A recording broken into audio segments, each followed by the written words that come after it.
Welcome to this hybrid meeting of Angus Council.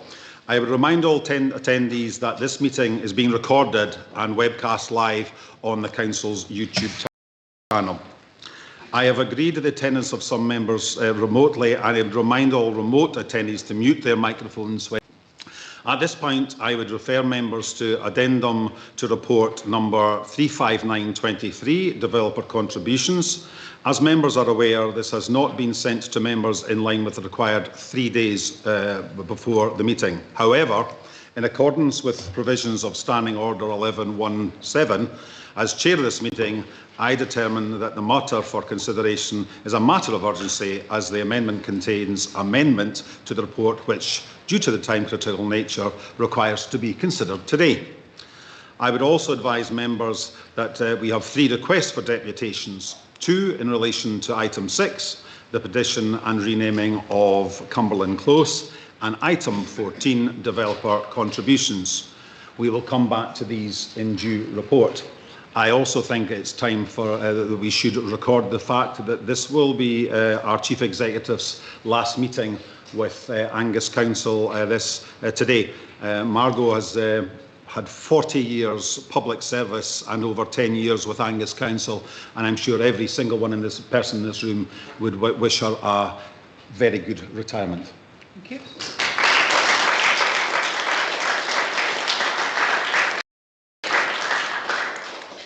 Moving on to the agenda, apologies for absence. Yes, Provost, we have apologies from Councillors Fairweather and Gregg. Thank you. Declarations of interest and statements of transparency. Councillor Bell. A statement of transparency, Provost, around item 6. The person who created the petition is a constituent and a friend of mine.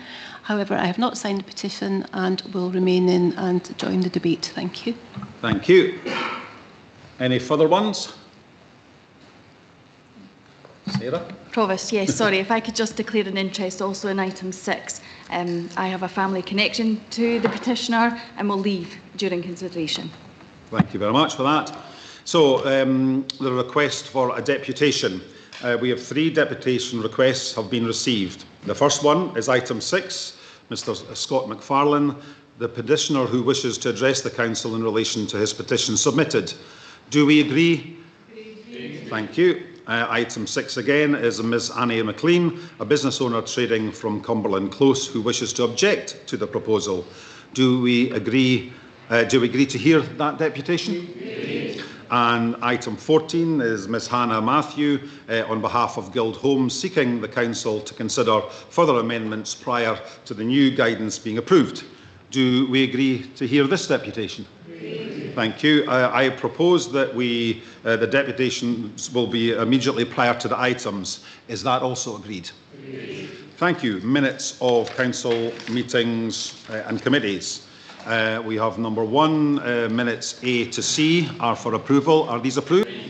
The minutes of committees, minutes D to J, are they noted?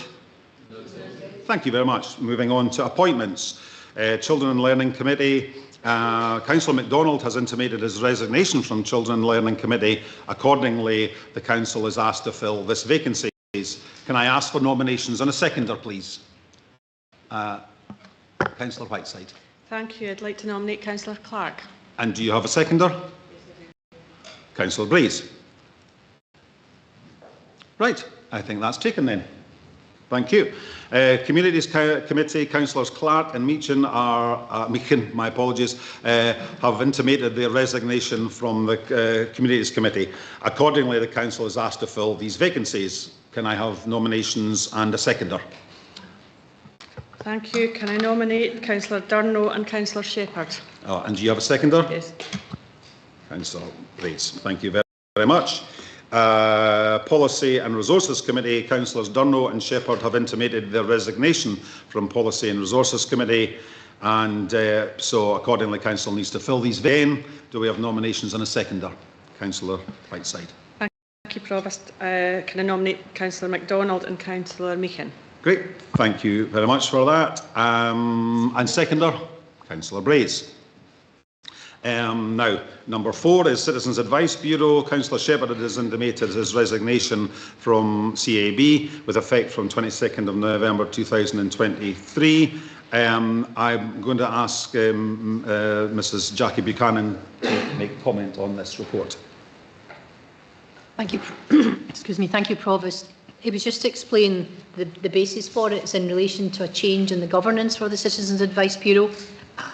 And on that basis, Councillor Shepherd has agreed to resign, and there may be further changes in the future in that respect, and we'll wait to hear about them. Thank you. Thank you. Moving on to number 5, motions in terms of Standing Order 25.1. With the first one is First Track Cities. Councillor Bell will speak on the motion, and do you have a seconder? I do, Councillor Melville. Lovely, thank you. Can we hear your motion? Thank you, Provost and Council. Thank you for the opportunity to raise awareness around this public health topic that will contribute to the health and well-being of our citizens. And I'm very grateful to Dr Emma Fletcher, NHS Tayside's Director of Public Health, Donna Thane, the NHS Tayside Managed Care Network Manager for Sexual Health and Bloodborne Virus, and to Jill Galloway, Head of Service within the Angus Health and Social Care Partnership. We've just marked World AIDS Day on December the 1st, and those of us old enough to remember the 80s will recall the stark public health messaging of the time, positively medieval in tone and judgment, so I won't rehearse them here. The situation today is much more positive. Globally, we've made huge inroads into eradicating HIV. The World Health Organization refers to a goal to end the AIDS epidemic as a public health threat by 2030. So what is a fast-track city? In Scotland, we tend to think of it as local authorities marshalling our existing resources such as staff, social media, political clout and our energy to support the work rather than a request for actual funding. For Angus, we can be a fast-track county. And the Scottish Government has also just published on November the 28th a brand new Sexual Health and Bloodborne Virus Action Plan for 2023 to 26. So the timing of this debate could not be better. The Action Plan outlines the sexual health and BBV priorities for Scotland for those 3 years in the plan, and that includes HIV, hepatitis C, hepatitis B. And the stated aim to eradicate HIV transmission is ambitious but not impossible. These targets are, as the motion says, 95, 95, 95. And we in Scotland and locally are doing really well against these targets. The most recent data showed that in December 2022, there were an estimated 6,600 individuals living with HIV in Scotland. Approximately 92% of people are aware of their status. Of those receiving specialist care, 98% were receiving antiretroviral therapy, ART, and of those, 93% were recorded as having an undetectable viral load. So what happened following the introduction and prescribing of HIV pre-exposure prophylaxis, or PrEP, in Scotland in July 2017? Well, by 2019, we saw a significant decrease in HIV incidence amongst gay, bisexual and other men who have sex with men who have been prescribed PrEP. With the continued high uptake of PrEP, there has also been a reduction in first ever HIV diagnoses in this population in Scotland. Compare this with data from Scotland and elsewhere in the UK, which reports sexually transmitted infection diagnoses, for example, gonorrhea and infectious syphilis, are increasing. And this despite testing levels, because partly of testing levels not quite returning to the COVID-19 pandemic dates. These STI trends are concerning, and addressing these is also a priority for this action plan. So the work with local authorities is very much focused around reducing stigma and improving well-being. In Tayside, there is an HIV stigma working group with an overarching stigma reduction action plan. The main focus so far has been on joint awareness raising for World AIDS Day, and training for key council staff groups and the general public will be next. Council, I am really keen for Angus to be on the same page as our neighbours. It's about raising awareness with yourselves as well as with the public about recognising the amazing results our professionals have achieved to date, giving them our support as they deliver new targets, and to be part of the destigmatisation of people with HIV, promoting the culture of kindness our chief officers have embraced for Angus. Angus and Scotland should be places where everyone, regardless of age, location, sex, gender identity, socio-economic background, sexuality or race, is able to access the right services for the provision of sexual health and BBV care in a way which suits their needs. Council, please support this motion, and we will follow through in our commitment with the Health and Social Care Partnership and NHS Tayside. Thank you. Thank you. Thank you, Provost, and can I thank Councillor Bell for the opportunity to second this important motion today. I don't remember the first HIV diagnosis in Scotland, but I am determined that before too long all of us will see the end of transmission. At the SNP's conference in Aberdeen in October, I had the opportunity to sign the Terence Higgins Trust's pledge to end transmission by 2030. I also got to hear directly from them and from people living with HIV about the challenges that they are facing. And the same issue came up time and time and time again: stigma. Colleagues, let's recognise today that stigma is more harmful than HIV. We do have effective treatments, which mean that just one pill a day makes HIV undetectable and untransmissible. As Councillor Bell noted, the rollout of PrEP in particular has been a game changer, but societal attitudes have still not kept pace with reality, and all of us have a role to play in changing that for the better. I'll be honest, as an openly gay man, I do feel a particular responsibility, both to the generations who came before me, who faced HIV often alone, hung out to dry by an uncaring Westminster government, and to our future generations to ensure that here in Angus we are doing everything we can. So I do hope that colleagues will back this motion and send a clear message of love, of compassion and hope to those living with HIV, that we will put our shoulders to the wheel and work together to tackle stigma and end transmission by 2030. Colleagues, please support the motion.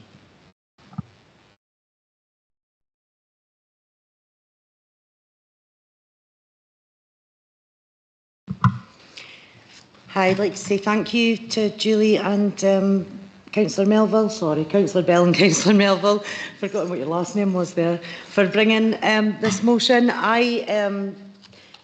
In my day-to-day work with Hillcrest, I work very closely with NHS Tayside Sexual Health and Bloodborne Virus Service.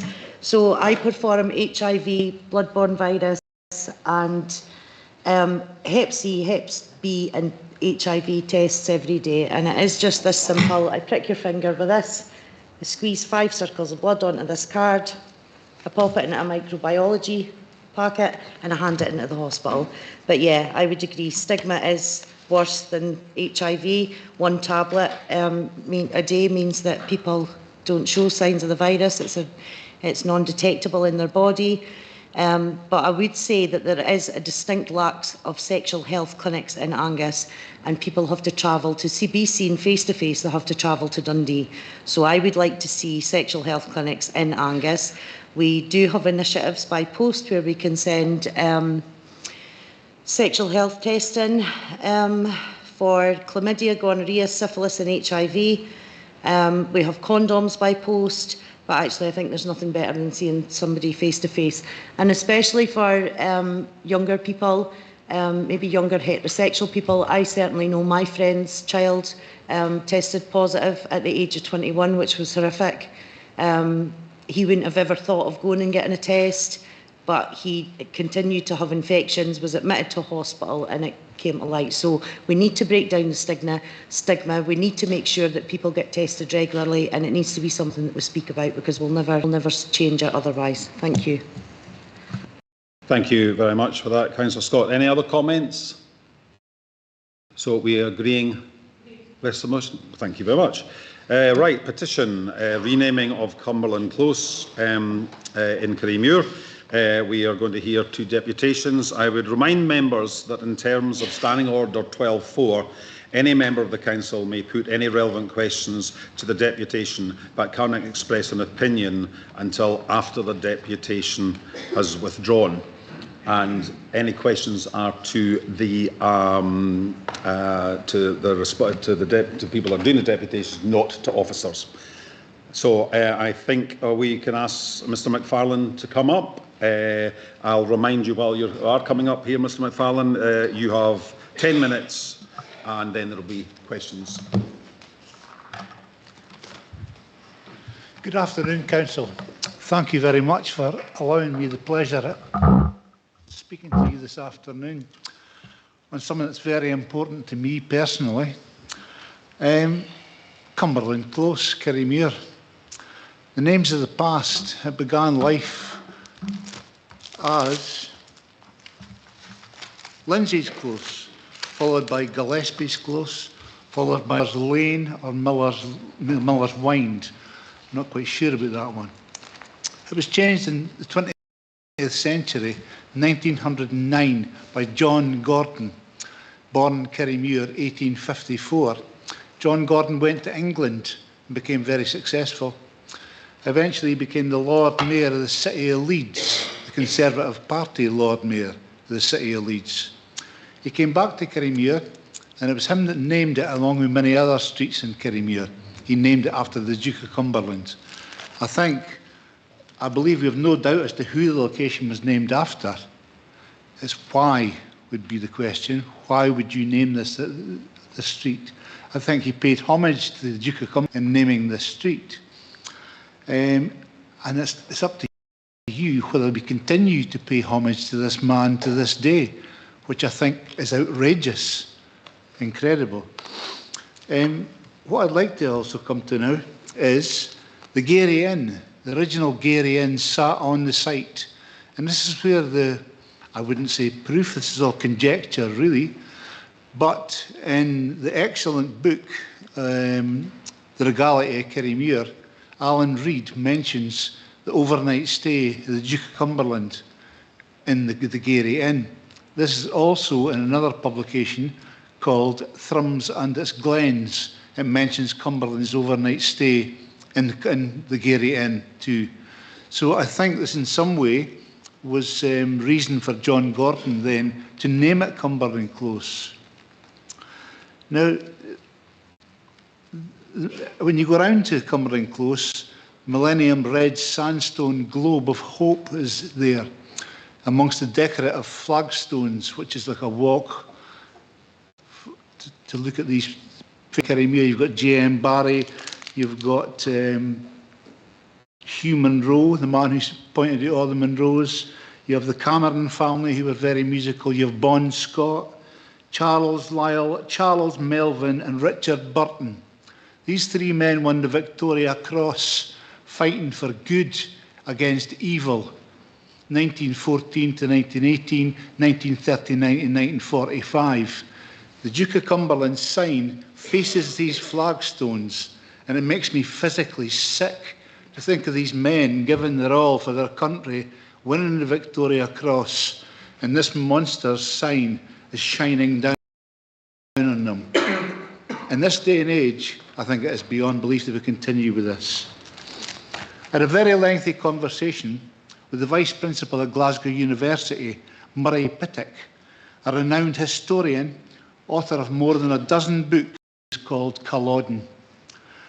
Dear Scott, he emailed me the following day after the telephone conversation. Dear Scott, thank you for contacting me regarding the renaming of Cumberland Close in Kirriemuir. I understand that this name dates from the 20th century and not from Cumberland's own day. This in itself is quite surprising, as the Duke's statue was removed from Cavendish Square as early as 1868, and from Emmett Square, in what is now Birr, County Offaly, in 1915, when Ireland was of course still part of the United Kingdom. The name Culloden was obliterated from the Cumberland obelisk in Windsor Great Park during the reign of Queen Victoria on her authority. She was heard to say, "In my heart I am a Jacobite." The perpetuation of the Duke's memory was seen as disrespectful to the record of Scottish regiments under the Crown and to the royal family's desire to unite themselves more closely to Scotland. This man died in shame at 44 years of age of obesity and gluttony. The man was a disgrace. On the 19th of December 1746, not long after Culloden, a London pamphlet, The Butcher, was printed as an attack on the Duke, and the British government refused to endorse the methods he had championed in the army for use in Scotland. The instructions were to effectively wipe out and destroy any semblance of life in the Highlands, in what could be described as a genocide of sorts, played out by royal soldiers, setting alight to homes, murdering, imprisoning and raping as they meticulously carried out their instructions. This is the name that sits in Kirriemuir to this day on 3 different signs: Cumberland Close, celebrating the life of this man, this monster. The cost of this, I know that the council is strapped for money. We always are, aren't we? I have been gifted £500 by an anonymous donor who wishes to remain unnamed, and that will pay for the signage to be done if this was to be carried forward. Graham Day was interviewed in the Times, as I was, in October. The Times ran a very sympathetic article, and Graham Day said, where is he? Basically, he said that to rename it Vizoki's Close was, in his opinion, far more apt than what we have at this minute in time, the signage of a mass murderer. I'd like to close this today. You will notice something today, something unusual. I wear a black tie today. Not because today is a particularly sombre day, but I wear it in memory of all the poor souls who were raped, tortured and slaughtered, man, woman and child, at the hand of the butcher, William Augustus, Duke of Cumberland. I would urge you to do the right thing and vote to expunge any trace of this monster from our beautiful wee red toon of Kirriemuir. Thank you, Council. Thank you very much. We'll now... questions to Mr McFarlane. Councillor Whiteside.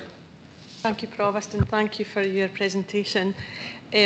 Your petition got a lot of interest, both locally and in the media. Were you surprised by the level of interest and the level of support you got in Kerry?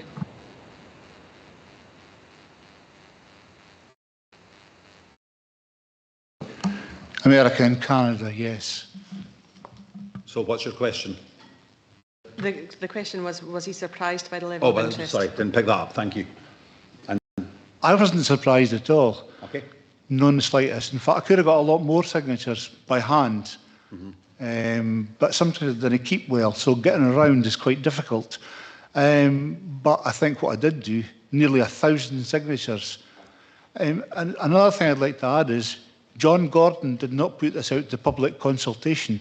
This was a deal struck between Kirriemuir Town Council and John Gordon. The public were never consulted on this matter in 1909. So why it would be now kind of beats me if he was objecting to it. Thank you. I've seen Councillor Proctor's hand up next. So, Councillor Proctor. Thank you very much, Provost. Thank you very much, Mr McFarlane, for your dissertation there. As one who was born and brought up in Kirriemuir and knew the original Cumberland Close and the wee shop at side it next to the pictures, it's something that you grow up with. and never really associated with the Duke of Cumberland.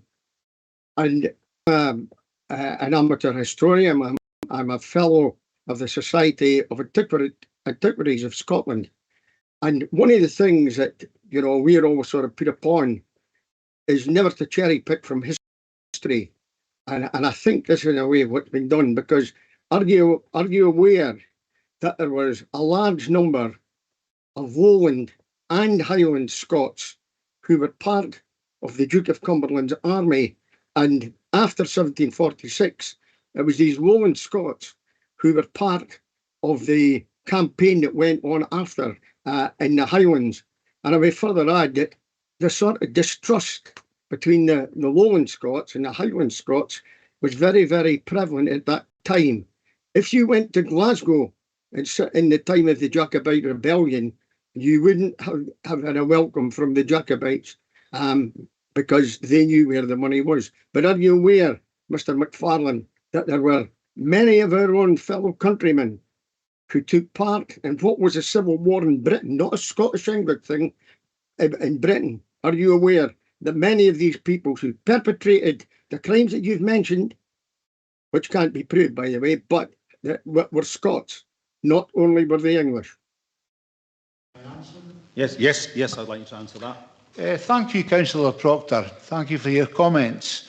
I know that you're a man of a military background, a proud military background, but I think you would also agree that in the horrors of war, there still should be some etiquette. Would you agree with that? Well, first of all, I'd like you to answer the question, were you aware, the question that was asked by Councillor Proctor is, were you aware of the comments that he made first? I'm very aware of the comments. There were Irish people there, there were French soldiers there were Lowland Scots, there were Highlanders, there was English people. I'd like to answer Councillor Proctor. You may. Councillor Proctor, I do respect your opinion, and I know that you're a man of military background, a proud military background.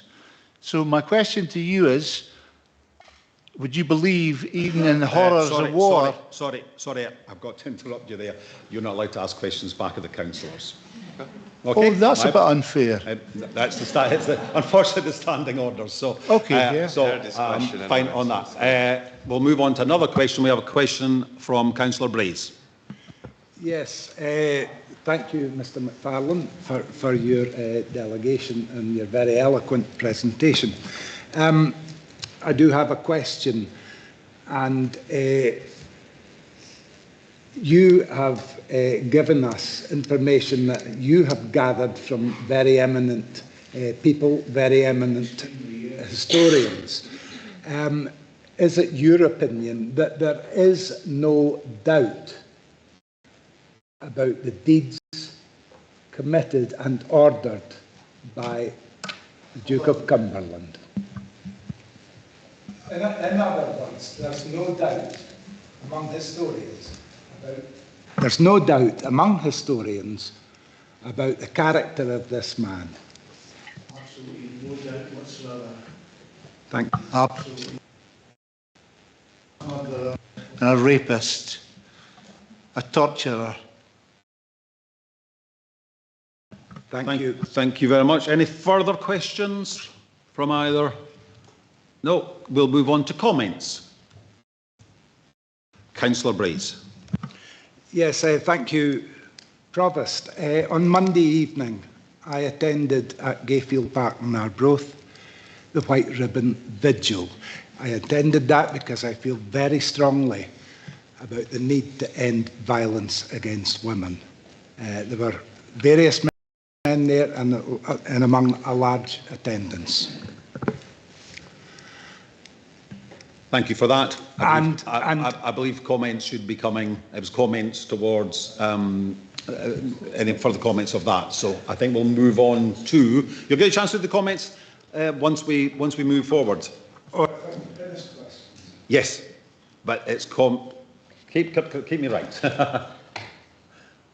Just to clarify, yes, to the Provost, it's questions of the deputies just now. Yes, but then when we consider the report as a whole, we can do comments, just to clarify. Thank you.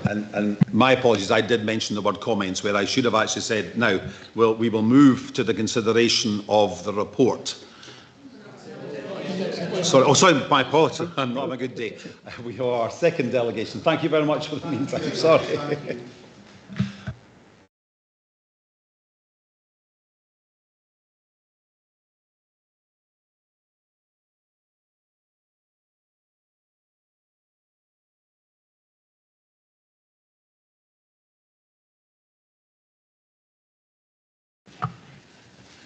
Can I thank? Yeah, hello, Mrs. McLean, I think, isn't it? Yes, it is. I shall let you, again, you have 10 minutes to say what you want to say, and then there'll be questions, but no comments. Thank you. Okay.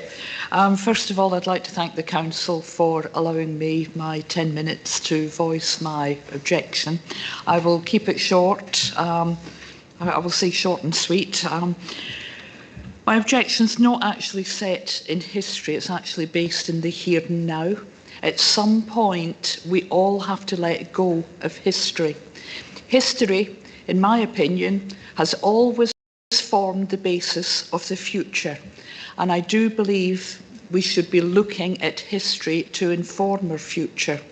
The objection I have, as I say, is not based in history. It's in the here and now, it's in the practical. My business, which I've only just opened up in Kirriemuir in March of this year, 2023, we've had to put the brakes on our marketing and announcing our address because I knew this was underlying. And as any small business will tell you, if you get your address wrong, it is always out there, especially in today's age. It is always out there, whether it's right or wrong. I used to have a gallery in the Glengate from 2014. That address still pops up every now and again. I don't want the same thing happening again because it looks as if the company is forever moving around and changing. So I want to get it right. Now, if the Council decides, and it is the Council's choice, to move forward and make the change, my company, which is not a charity, but it is run as a not-for-profit to support local artists mainly, but also other artists in Scotland who would not necessarily have a place to exhibit their work. So we don't just bring in artists who are traditionally trained. We will have the person who's doing this after retirement at their kitchen table, etc. So we don't take anything from the community. Hopefully we put back into the community. But going on to the objections of being the financial and administrative, administration, I don't take a wage from it. I'm the director. I don't take a wage. I do most of the legwork myself. We get one or two people who'll come in and do a little bit of voluntary work for us, and that way we can keep our costs down and we do not need to spend out too much. Should this name change go ahead, I'm going to have to change all of my addresses across the board, which means any signage that I have a sponsorship with Kirriemuir Regeneration Group that I've had to pay out for. It's got the address on. We have pens, we have literature, etc. So that's the financial aspect. I'm looking now at, I'm very conscious of time, the email that I'd sent to a few of the councillors. And what I have suggested there is actually to have a history board. We're not hiding history. And that way we're saying, look, this is what's happened. We know the mistakes that we've made, and I would be quite willing to contribute something towards putting this together. But we can have a history board in that lovely little area that has those beautiful stones that commemorate our heroes. There is no sign that says Duke of Cumberland Close. It is Cumberland Close. Within the United Kingdom, and we are still part of the United Kingdom, there is a county called Cumberland. We have sausages called Cumberland. I don't know whether or not there's any other Cumberland street, road, avenue, or anything else in Angus. And if that is the case, is Angus Council going to change all of those names? So, you know, when you start looking at the problems, would it not be better, and perhaps suit the budget better, to have a history board and say, this is a history of what happened? And you can put down that it was named after the Duke of Cumberland, where there used to be a Gary, I believe there was a Gary in there. I'm an incomer to Kirriemuir from 2014, and I dare say, no doubt, I will still be an incomer in 30 years' time, unless I'm pushing up the daisies. But I care strongly about our community and our town, and I feel that our history should inform our future in moving forward. I don't think there's much else other than to say, Germany, another atrocity. They did not raise Auschwitz to the ground. They kept that, and they made Auschwitz a symbol of the atrocities that happened, so that that will always inform how we should behave in the future. The Japanese, if they break a vase, they don't sweep it up and discard it. They put it together using gold to show acts are still there. Can we not do the same in our community? Can we not build on our history and give the public, our locals and our incomers, the history behind it all? I'm sorry. No, my voice is going. Yes, I've got a rough voice today. It's that time of year when there's colds and sniffles and coughs, so you did. I did do a COVID test, I'm clear. With that in mind, yes. Yes, a point of clarification. Yeah. And thanks for your presentation. But this agenda item comes to us because there was a petition calling for a name change and not for an information board. Okay, yeah, that is a point of clarification, and it's correct on that. But do we have any questions there about Councillor Doran? May I Yeah. answer this? That was a question. May I answer why I brought on the subject of... May I answer the subject that is brought up in History Board? That would have been my solution as an alternative. So I'm not saying that that needs to be discussed today. That is just out there as how I have thought we could move forward. Thank you. Thank you. Councillor Doran. Right, thank you. You spoke about some of the issues with the address change, and I just wondered if you anticipated or considered what kind of the financial aspect of that, of address changes, and if that would affect you at all. Yes, I haven't done calculations or anything, but for instance, the last lot of pens were several £100, and we've got the address on there. I haven't, I mean, we've run out of pens now that have got our company name and the address on there.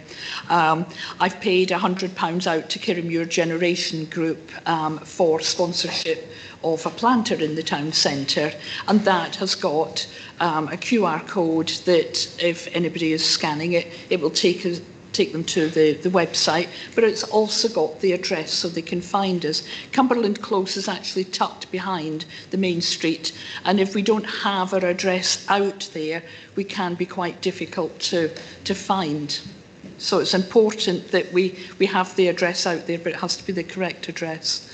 There's other aspects, business cards, posters, banners, that sort of thing that we need to think about. Thank you. Our Proctor has his hand up.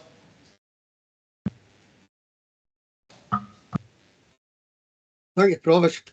Mrs. McLean, you mentioned Cumberland Close there, and the monuments and the stones in there, or the previous speaker.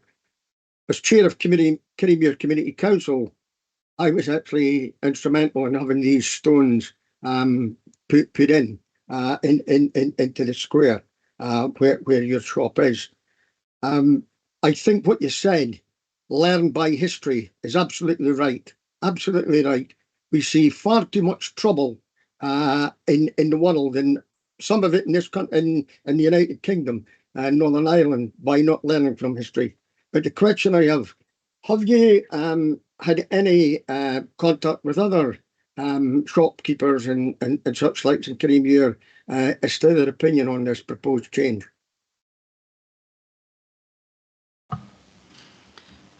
I take it that Councillor Proctor was asking if you know of other people within Cumberland Close.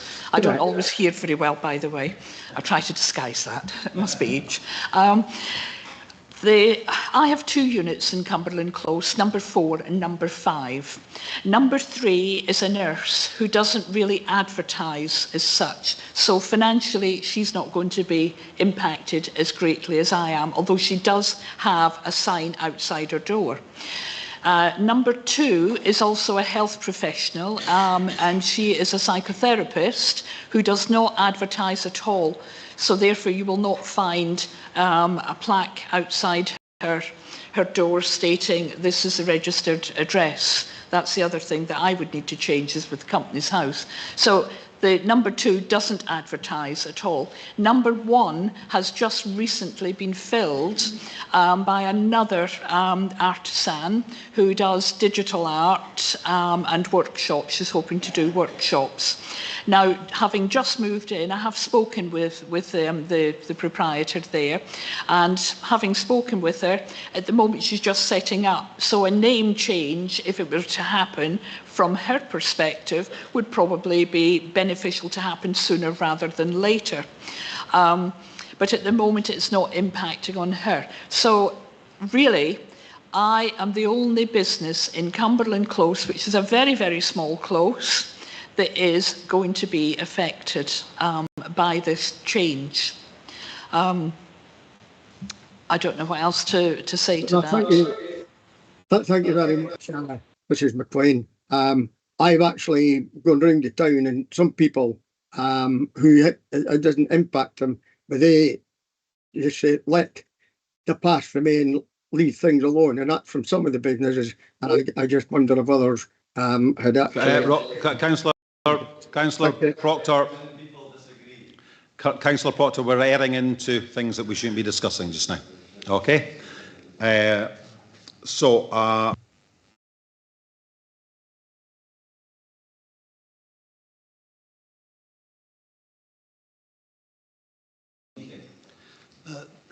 you. Mrs. McLean, can you tell me, are you aware of anybody who actually resides there? Residents? The only person that I know who has a property that's under the address of Cumberland Close is number 6, and I believe that's the flat above Visokis. I don't know whether the council have approached them for their opinion.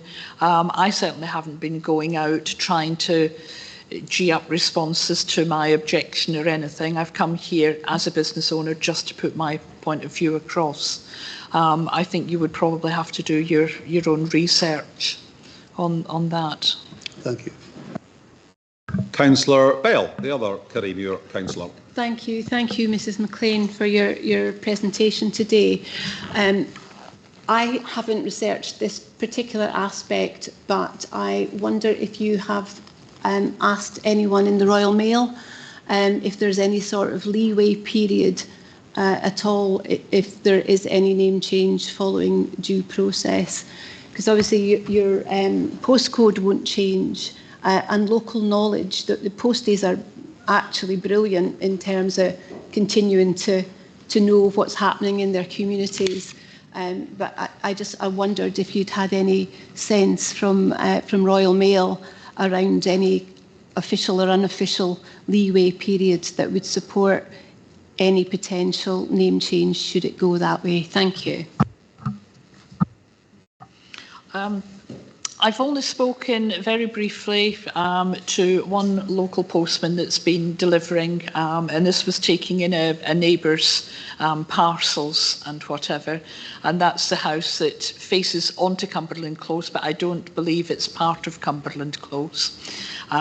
We seem to have lots of wee nooks and crannies from Kerrymuir. And the postman says, oh no, not another change. But we did not develop that into a full-blown conversation. I haven't approached the post office at all about discussing how I'm going to change that address. I would assume that that would happen automatically. Thank you for answering. Any further? Oh, Councillor Nicholl. Thank you, Provost. Would a resident or a business have the expense of items like driver's licence, passport, title deeds, royal mail to come for changing the name? Yes, from a business perspective, I mean, I work, my business is in Cumberland Close. I reside at Jamieson's Close, which looks into Cumberland Close. So personally, I won't be affected. My driving licence can remain with Jamieson's Close. My passport can remain with Jamieson's Close. As a business owner, I need to notify people like HMRC. I need to notify Companies House. I need to notify all my banking, various different suppliers, all of our artists, all of the back office systems that I use, whether it's for the administrative system or whether it's for marketing. So the list is endless. So I don't think there would be a huge financial cost with just changing addresses for my administrative system. But it's a time factor, and that is where, as I say, you know, I tend to do most of the admin. We are a small company, so I tend to do most of the admin. I can't possibly do that and curate the gallery and do all the other work with the gallery. I would need to actually be employing somebody to come in, possibly on a temporary basis, to help me a few hours per week, and that costs money.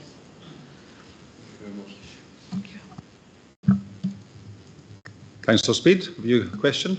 Yep, thank you. Thank you, Mrs McLean.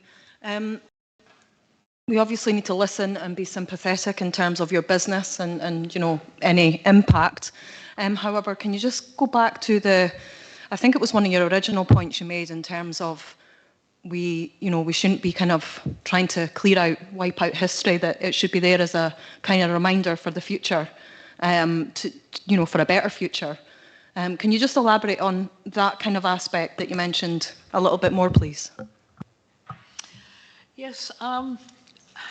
When I first sort of thinking about why do I actually object, I'm quite an analytical sort of person. And one of the things which wasn't really related to my business, I thought, are we going down the same road as the slave traders' monuments, sculptures that were pulled down?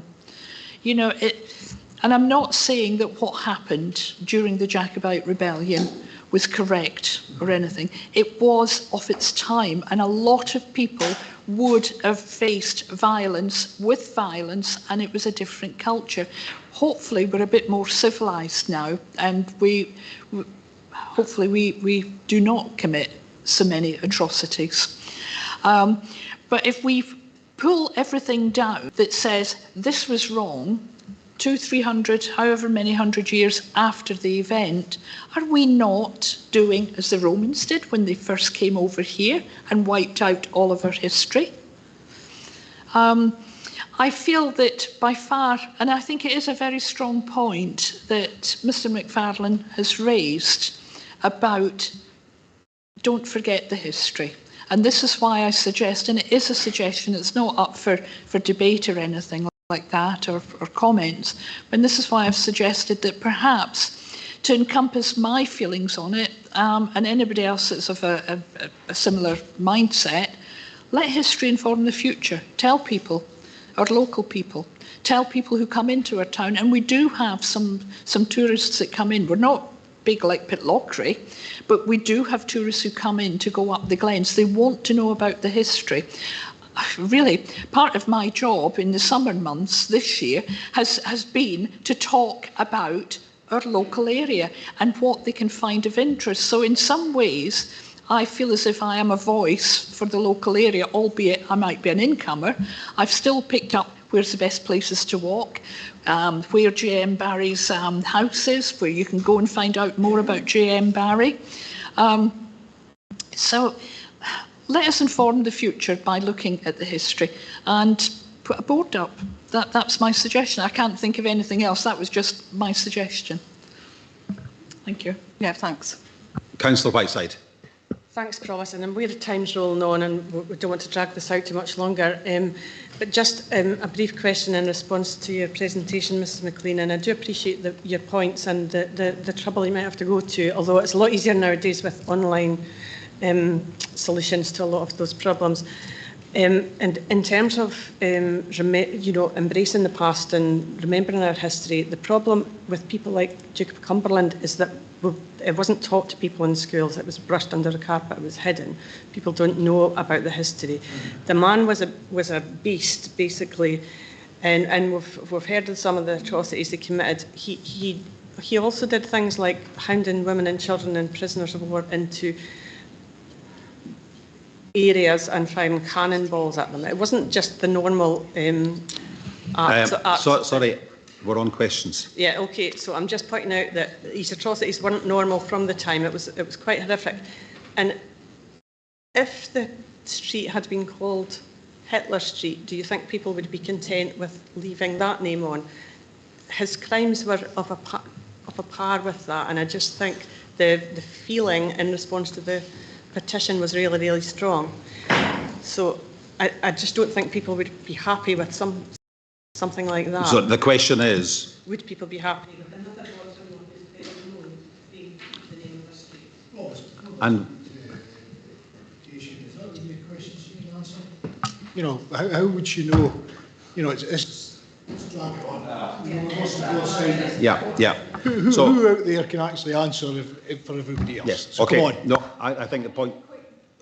If you wish to reply, then we're going to move on. This is right. This is the end of questions, and we're moving on. Yeah. Thank you very much. Thank you for allowing me to answer that. I've realised that my accent might not come across as being Scottish. I am Scottish. I was born, brought up in North Lanarkshire. I married an Air Force gentleman and moved away and brought up my children in England and moved back to Scotland in 2014. So I concur entirely with you on the fact that that part of history was not taught in schools, because I certainly do not remember getting much of that taught in schools. Now we have a chance to be able to make sure history is out there, get it on a board, put that sort of history on a board in every town, within Angus, outside of Angus. I mean, that's a bigger project. But, you know, I do understand the fact that history has tried to be wiped away. Thank you. No, thank you. So, moving.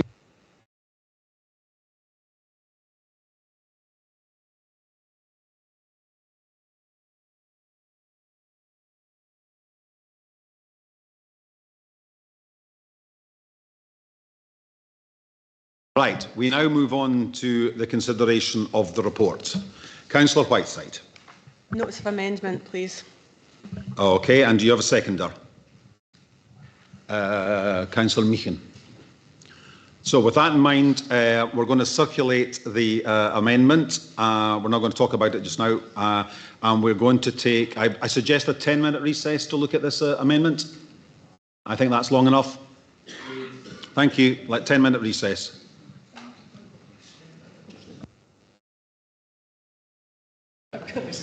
And I think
Right, everyone. Thanks very much for coming back.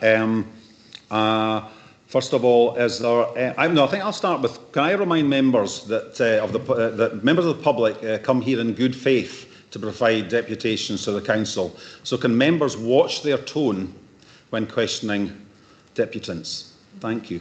And with that in mind, we'll move on. Is there any parts of the recommendation we are going to agree before we move on to the amendment? Councillor Wan. I was kind of hoping that Councillor Proctor might have got in, but I don't know if he's having IT issues. Oh, he does have his hand up. Can I leave that with him and see what he says? You most certainly can. Councillor Proctor.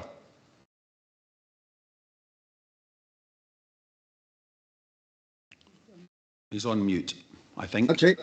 Oh, there we are. Thank you, Councillor Proctor. A few bit computer problems. I mean, on the recommendation, I would be quite happy to move that we go for the recommendation 2.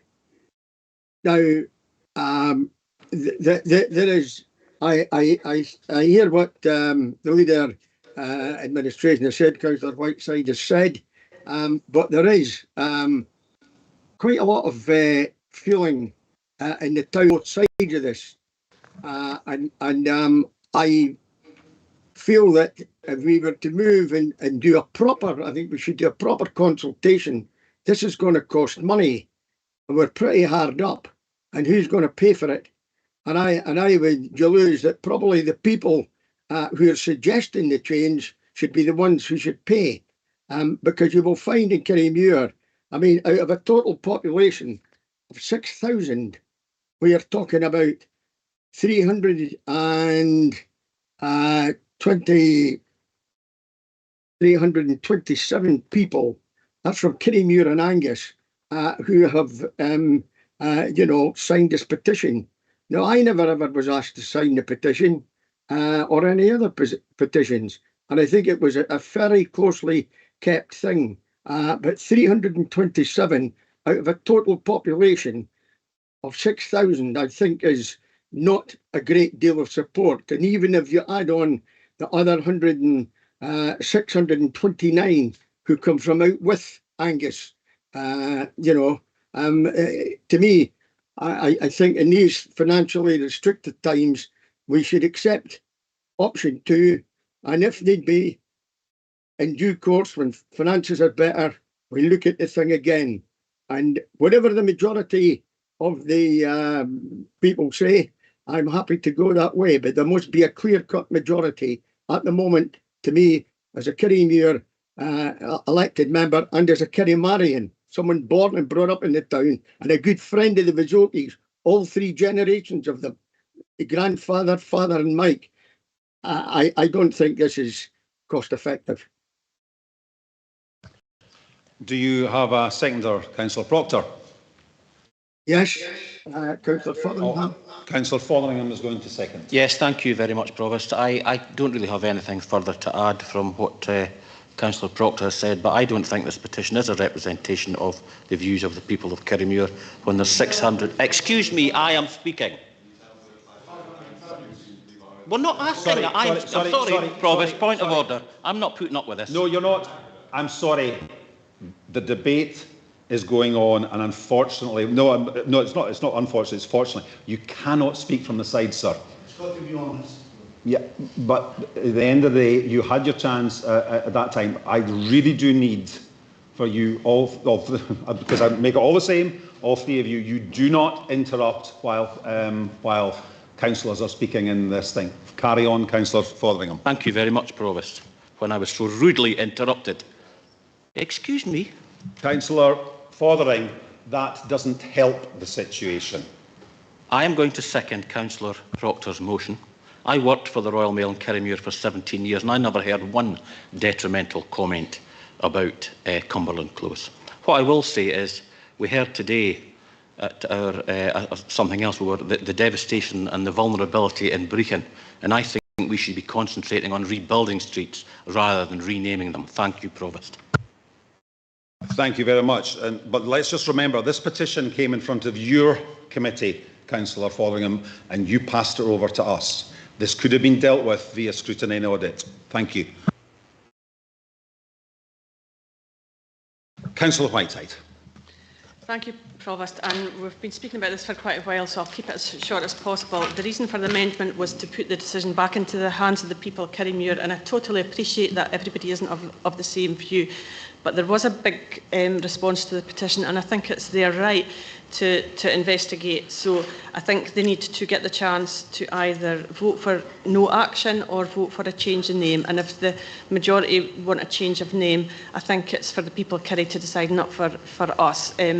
So I'd just like to say that is why this has come forward, is to let the people who are affected take the decision. And I appreciate your views are different from each other, the two people, Mr McFarlane and Mrs McLean, and I totally appreciate that.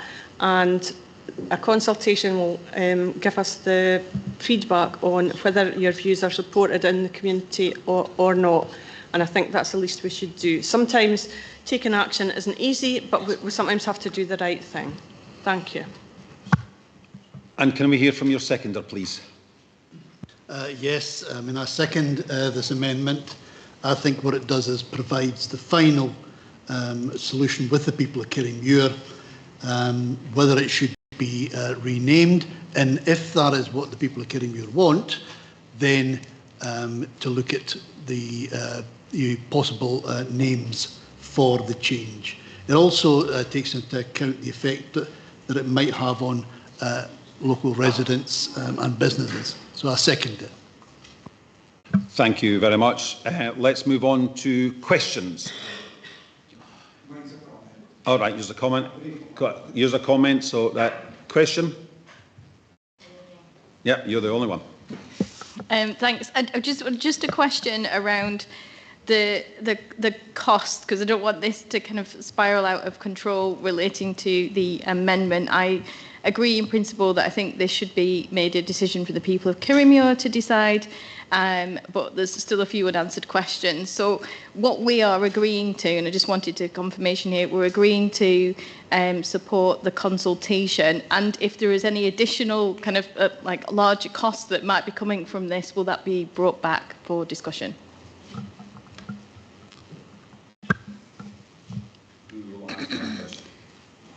Sorry. Oh, Ian, thank you very much, Ian. I got a cost to it, Provost, so it probably sits with me. So there's a couple of elements. The commentary that accompanies the amendment is there. The main cost of doing the consultation, although most of that will be done online through the council's Engage Angus site, there is a requirement to do an advert in the local paper. That will cost, we think, a few £100. So that would be the only cost. Direct cost. There would be an indirect cost in terms of staff time, etc., but the only direct cost would be a few £100 to do that advert at this stage.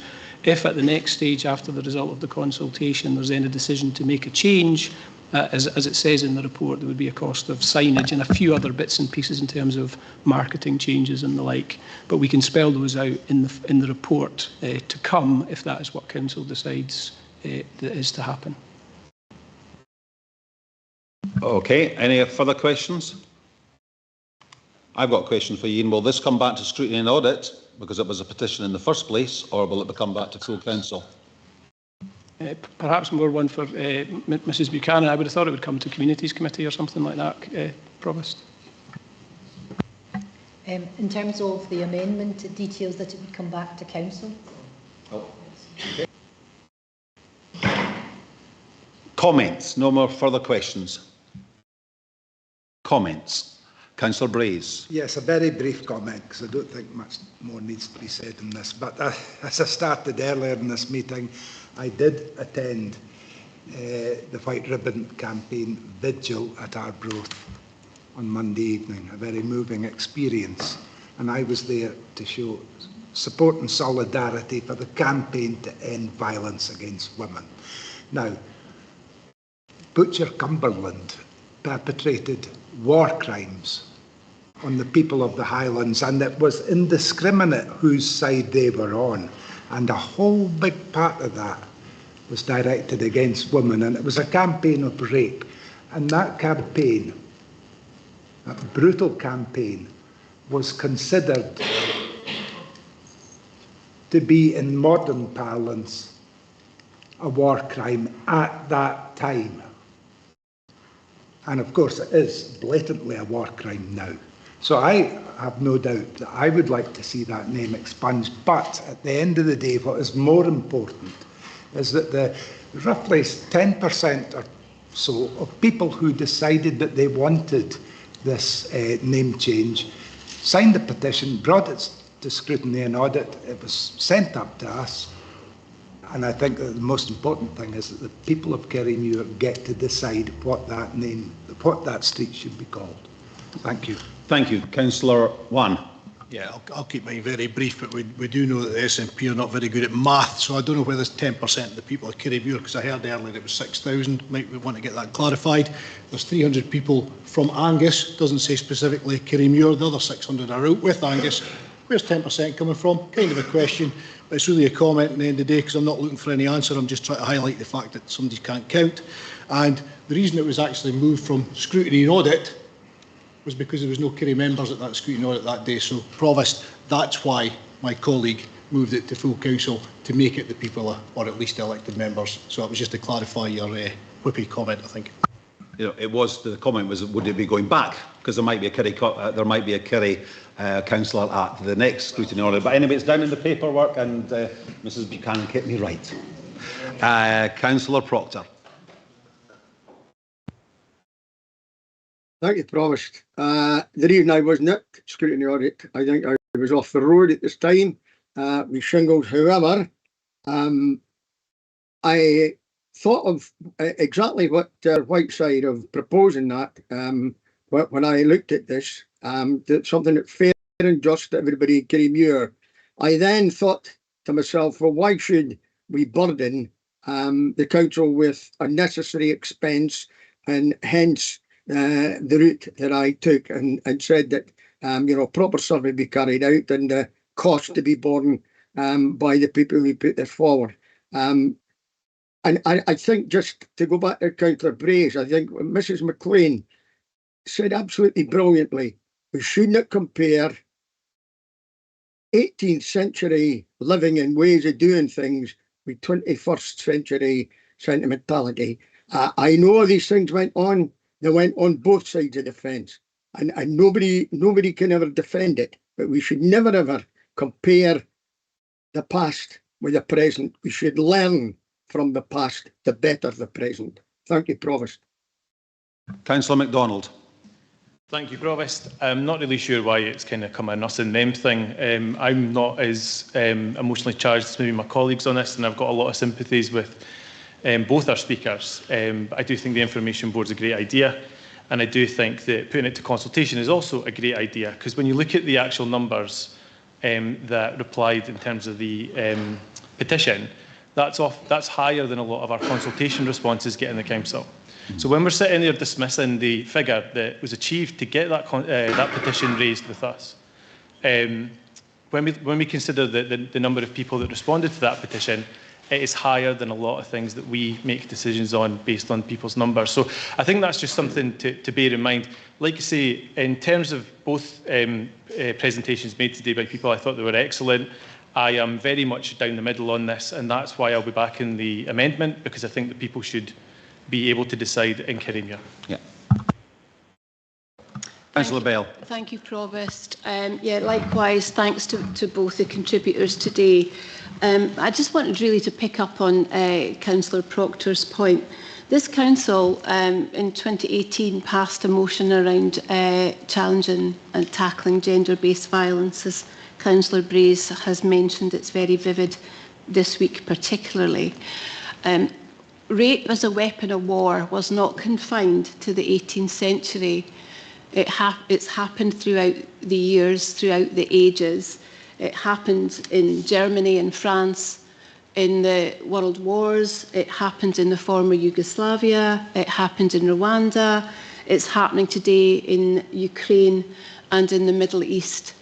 It would appear that gender-based violence has not been changed in any way through the centuries. And I think at times we really need to take a stand against things that matter to us and that speak to our core values. Is this man a role model for anyone in the 21st century. I'm inclined to support a change. However, I absolutely support the way forward is to go to the community of Kirriemuir and to seek those particular views on the way to go there. I admire the work that Scott McFarlane has put into his research on this. He's coming from a gender-based violence approach as much as I am on this, and I do think the amendment is worth supporting today. One of the things that councils strive to do is listen to their communities, and this has been a properly community-led initiative. And I would like to think that we would be able to listen to other ideas regarding what matters to other people in their communities. So I do support the amendment. Thank you. Councillor Cheap.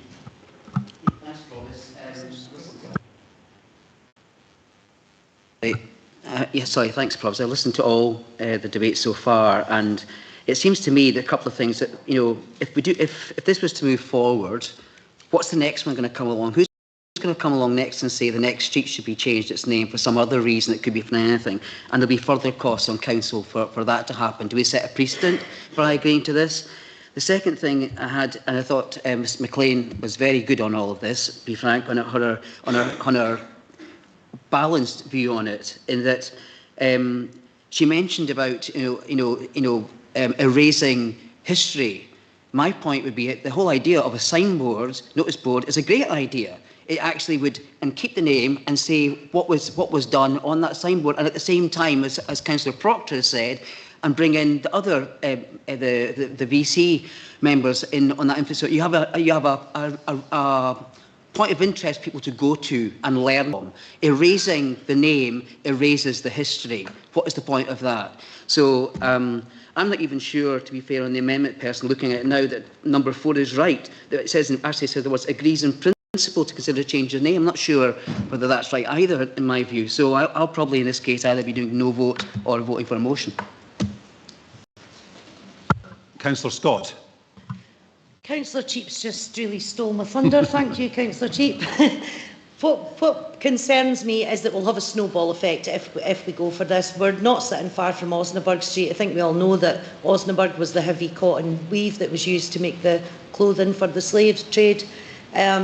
So it worries me that if we do this one, what's the next one, and we'll go on and on and on, and the costs just escalate. I have sympathy for both of you, and I agree that I think, the community, but again, our officer time is limited as well, and to bring more reports and consultation, and I have total sympathy for Mrs McLean and our gallery as well. So yeah, I'm kind of undecided. I'll probably do it last minute. Thank you.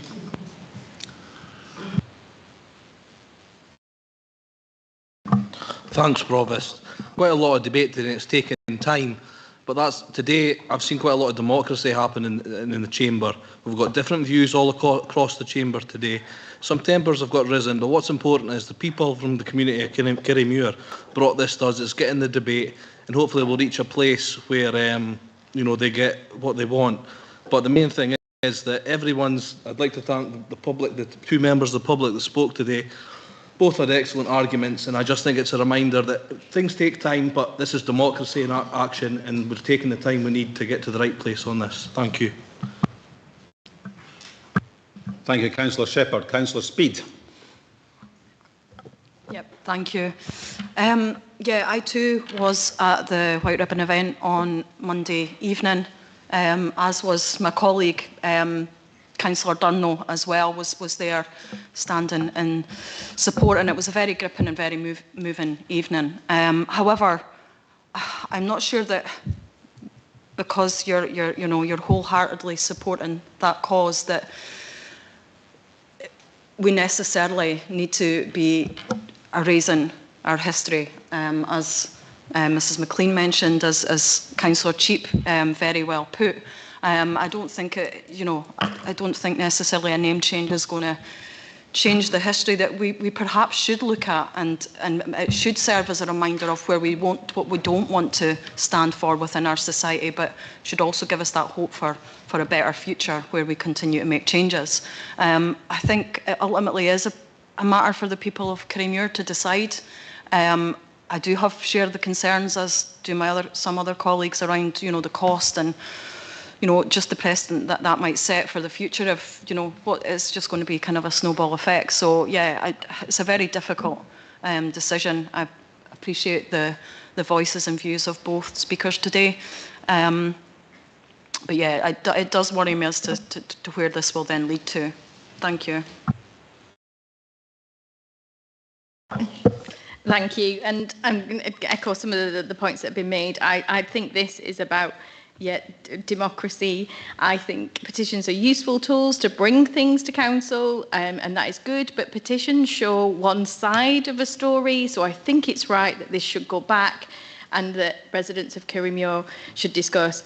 I also worry about the cost, which is why I asked that question, but I also feel like it is our duty to enable that to happen, to allow people to have their say on this, and then a decision is made. If it means that there's more engagement through either through the Angus Council channels, through Engage and through petitions, I don't think we should see that as a bad thing, because that's more people engaging with us as a council. So I just wanted to say that.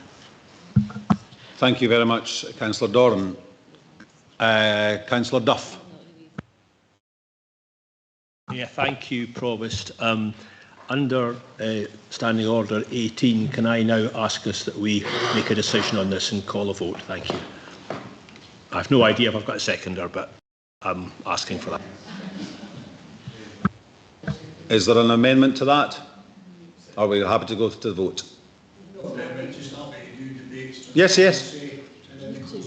Yep. Oh. Okay, thank you. I think that's right. We have spent a good hour and 10 minutes on this, but that's great. This is what the Chamber is about debate. And so thank you for all your comments here. It is a difficult one. It's even a difficult one for me to listen to both the things that are there. But let's go to the vote.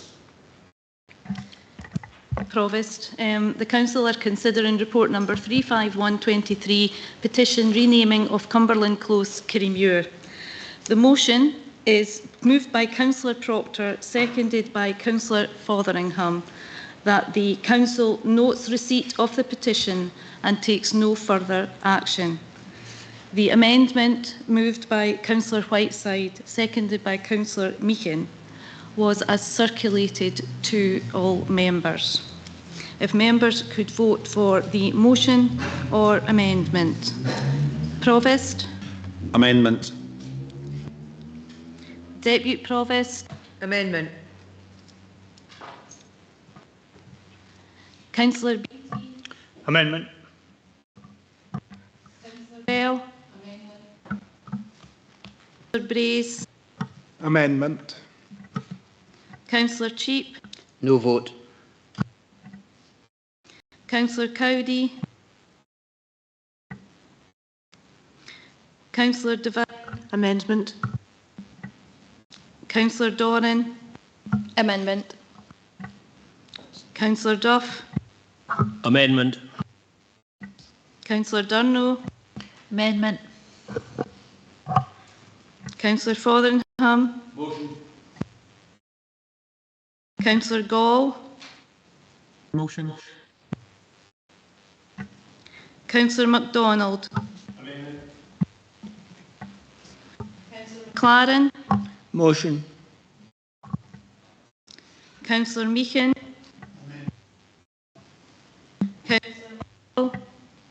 Amendment. Councillor Gavin Nicholl? Motion. Councillor Louise Nicholl? Councillor Proctor? Motion. Councillor Scott? Motion. Councillor Shepherd? No vote. Councillor Speed?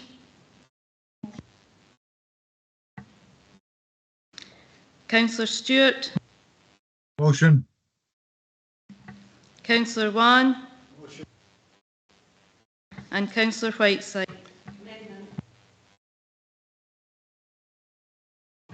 That's 10 votes for the motion and 13 votes for the amendment. Therefore, the amendment is carried.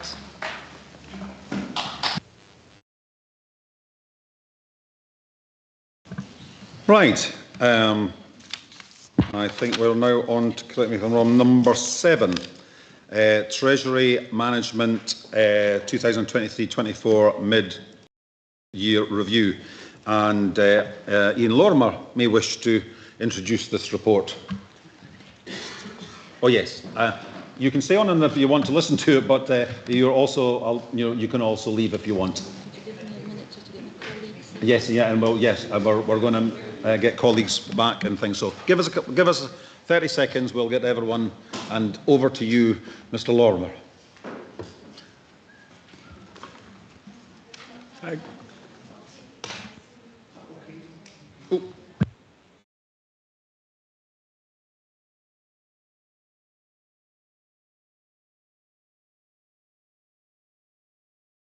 Thank you, Provost. Will I? Yes. Yep. So very briefly, members, good afternoon. This report provides an update on Treasury management activities for the first half of the financial year. No significant issues to highlight. We are continuing to postpone new borrowing until interest rates hopefully fall, but we have repaid 3.1 million of loans that naturally matured during the period.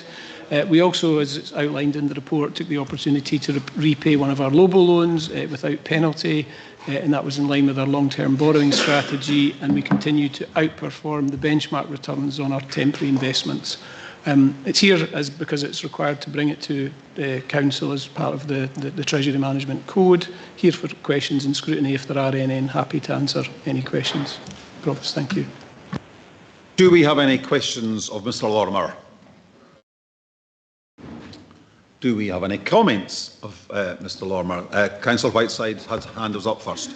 Yeah, it's a hugely important report, and just to thank Mr. Lorimer for all the work. It seems ridiculous to pass over it so quickly when it's of such great importance, but appreciate the work that's gone into it and the situation we're in. Thank you. Any further comments? No, fine.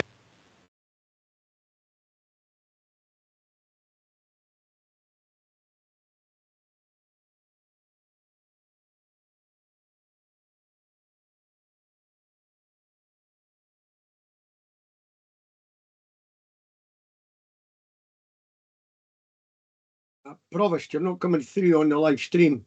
Neither I am. My apologies, Councillor Proctor. Now moving on to, I'm not sure when I got cut off, Councillor Proctor, so we did agree number 7. Okay.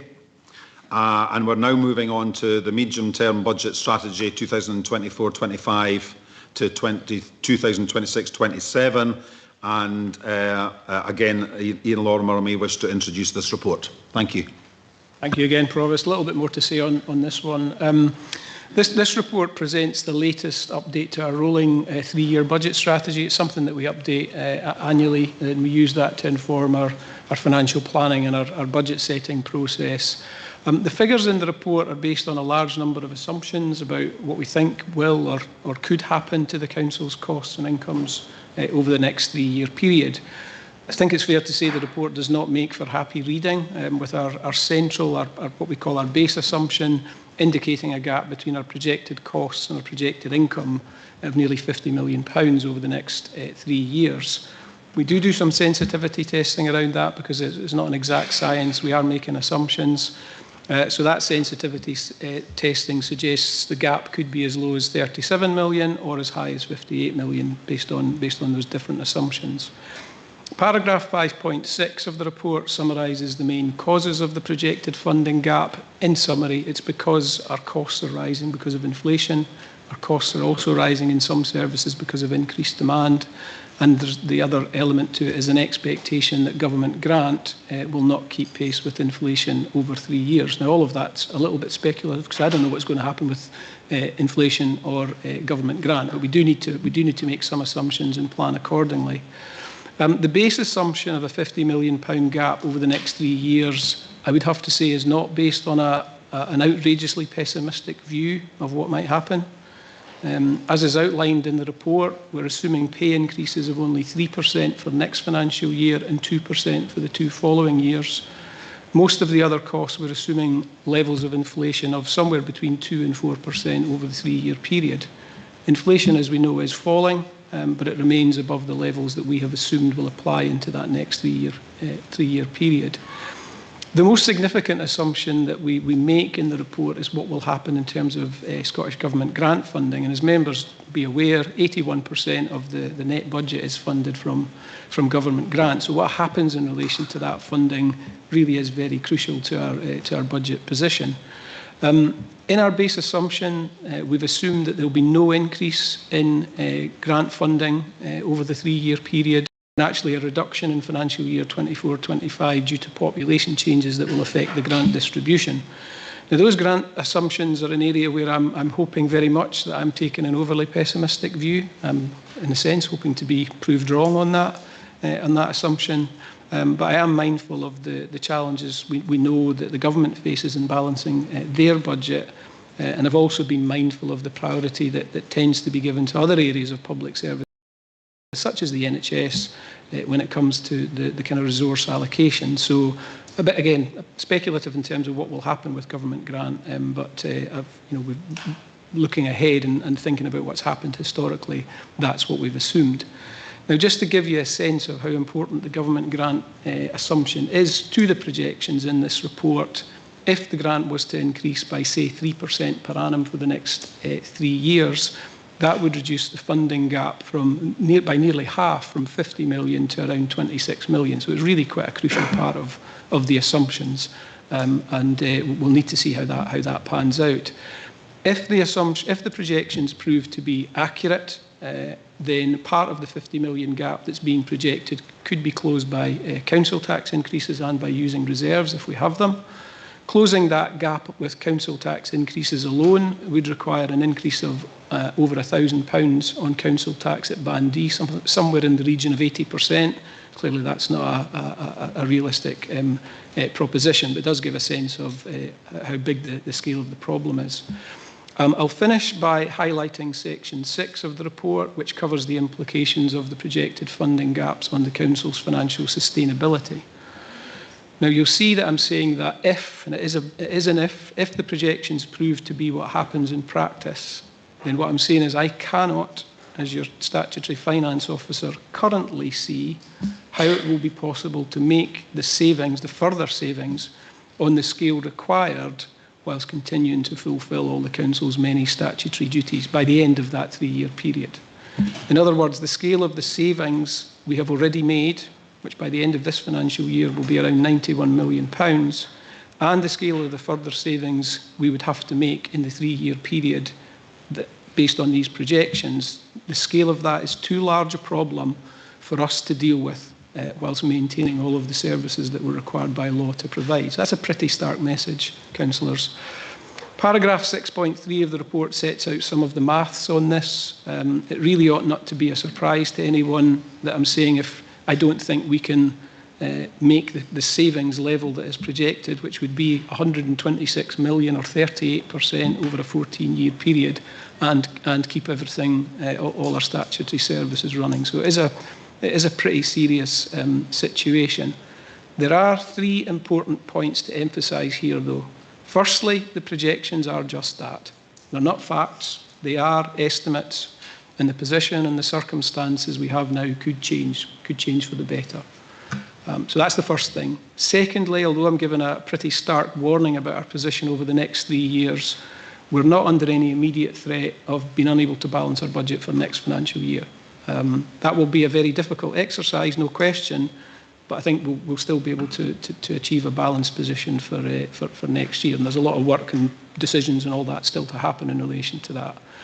So I'm saying there's a problem when you look over a 3-year period if the numbers prove to be what I've projected.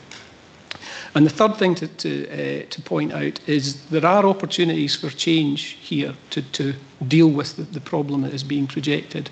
Some of those will sit with us to deliver locally or regionally, but some of them will also need changes at a national level by government. And I've outlined in paragraph 6.5 in the report what some of those potential changes could look like and may need to be. So, Provost, quite a lengthy introduction to that report, but I felt it was important to explain what the report is saying in a bit more detail and some of the potential issues that we face in terms of the future of our finances. Happy, again, to take questions. Yeah, thank you very much for that comprehensive chat to the reports. But there no doubt will be some questions, I would imagine, even so. So, Councillor Cheap, we'll start with you with questions. Yeah, thanks, Provost. Again, it's been a busy week with 1,000 pages to read, and I may have missed something, Mr. Lormer, here, so it may be something straightforward. But if you don't mind, just reaffirming for me why the funding gap in 24-25, the funding shortfall is so high there, then drops off in 25-26 by a difference of 5 million or so, 6 million in these years. I may just have missed it, sorry. Yeah, thanks, Councillor Cheap. There are a couple of reasons for that. One is the reliance on reserves that we had in balancing the current year budget, and that gets unwound, and then we need to readdress that. The other reason is that inflation and budget pressures, budget issues coming forward are much higher than we had expected. We are projecting that inflation will fall, and that means that there's a bigger problem next financial year than we're projecting will be the case in the two following financial years. And that's a fingers crossed that inflation will continue to fall, because that has a significant impact on our costs. Thank you. Councillor Gall has his hand up. Thank you, Provost. Thank you, Ian, for the report. It was pretty sobering. Obviously, I know there's a huge amount of assumptions we're making, because until the 19th we won't know exactly where we are with the grant. This week, the Local Government Information Unit revealed that nearly a quarter of Scottish councils feel they may not be able to balance their budgets for 24-25. We're obviously looking at a £50 million potential budget gap on top of £78 million that's already been saved over the last decade. If Angus Council isn't part of that quarter, how close do you think we are, unless something pretty radically changes? Thank you, Provost. Thank you, Councillor Gall. Yes, I also saw that article. I was a little bit surprised councils might have been in that position for next financial year. As I said earlier, I think we have a very, very difficult job to balance the 24-25 budget. A lot of work still to be done on that. The extent of how difficult that will be will depend on the announcements next week in relation to the Scottish budget and the local government financial settlement that will come from that. I'm fairly hopeful, in part because we have sizable reserves as a council, that we will be able to find a way to balance the budget for 24-25. As you know, that is a legal requirement. What I'm saying is that beyond that period, some point over the next 3 years, if the projections prove to be right and we are facing a 50 million gap, that by the end of that period we'll be in we'll have a very difficult position, and it may not be possible to kind of balance the budget and keep all the services we're required to running. So I hope that answers the question. Thank you, Mr. Lorimer. Any further questions? Oh, a question. Thank you, Councillor Wan. Very quick one, Mr. Lorimer. Could you just remind us what our reserves are? Yeah, at the end of last financial year, so March 2023, it was something of the order of 72 million. Most of that was committed. We agreed a 5-year reserve strategy as part of setting the 23-24 revenue budget. That strategy will need to be reviewed and updated, and that might include reviewing some of those commitments. Could you speak up a bit? Sorry?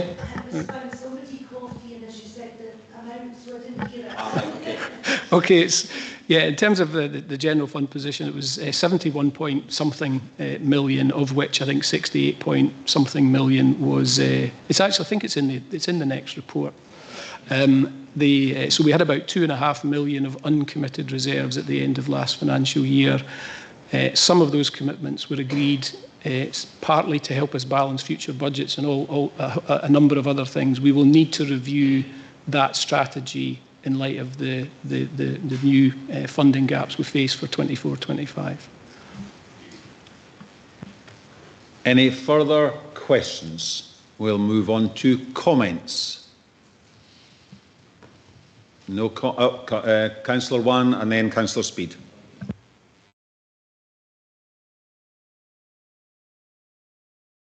Forget about the microphone. Thanks, Provost. A £5 million black hole in the Council's budget we read today in the Courier and in the papers before we even know Storm Babbitt's true cost to us. Possible council tax freeze being muted by Holyrood. We're hearing today that we would probably need 80% to try and, on Band D, to try and balance some of our books. Population decrease means a cut in our overall share of the grant from the Scottish Government. I think we've now reached the point where council finances are completely unsustainable, and I think it's something that you've tried to reiterate to us that might happen in the next couple of years. And almost a quarter of them say that they're effectively bankrupt, which my councillor colleague Ian Gall said. Every single one is planning cuts and almost intend to raise fees and charges. This is the predictable consequence of years of SNP mismanagement and underfunding, and of the sudden U-turn that introduced a council tax freeze, but without anyone having given any thought to where the money was to come from. SNP ministers have continually failed to address problems in the public sector where reform is essential if services are to be maintained. They must now urgently redirect their attention to those vital services and ditch the huge vanity projects such as the National Care Service, which is diverting money and attention away from frontline provision. This plea from council is a direct result of years of SNP government cuts to local government. Scotland's local authorities have been struggling to provide core services for years now, and it appears that they may finally be near breaking point. Please, SNP, offer councils a fair funding deal which supports local services and protects them from the threat of bankruptcy. Thank you. Councillor Speed. Yep, thank you, Provost, and just thank you to Mr Lorimer. I think you must have one of the most challenging jobs within Angus, and you do it exceptionally well. And thank you to all those within all our teams and departments throughout the council who work incredibly hard all year round with less and less resource. Enough has to be enough. As a councillor, I'm committed to ensuring the best possible services for our community. However, we know that we are facing massive challenges due to the ongoing impact of the pandemic, the cost of living, and the continued cuts to budgets from Scottish and UK governments. We have been forced to make difficult decisions to balance our budget for years, and we must continue to protect the most vulnerable. I urge both the Scottish and UK governments to recognise the vital role of local authorities and provide us with an adequate funding to meet the needs of our citizens. I will certainly not give up my vision of a fairer and more prosperous society for all. And my message is fund our future and protect the most vulnerable within our society. Thank you very much, Councillor Speed. Councillor Brace, then Councillor Dornan, then Councillor Shepherd. Yes, thank you, Provost. And I don't like making political points, but since Councillor Wan brought it up, I would point out that local authorities who are funded directly from Westminster in England seem to be in an even worse position. And this is all down, both in Scotland and in England, down to 13 years of Tory austerity, a Tory party whose mantra is, as always has been, small public sector and low public spending. And that's where the problem is. Thanks. Point of clarification, yep. Yep, thank you, Councillor Brace. Thanks for that point made. However, we're speaking about a Scottish local authority. I don't think we need to do a bit of what about race with English authorities. This is purely an Angus that I'm speaking about. So please, let's cut out the politics. As you say, you don't like to deal with it. We hear every committee meeting. So thank you. Councillor Dornan. Thank you.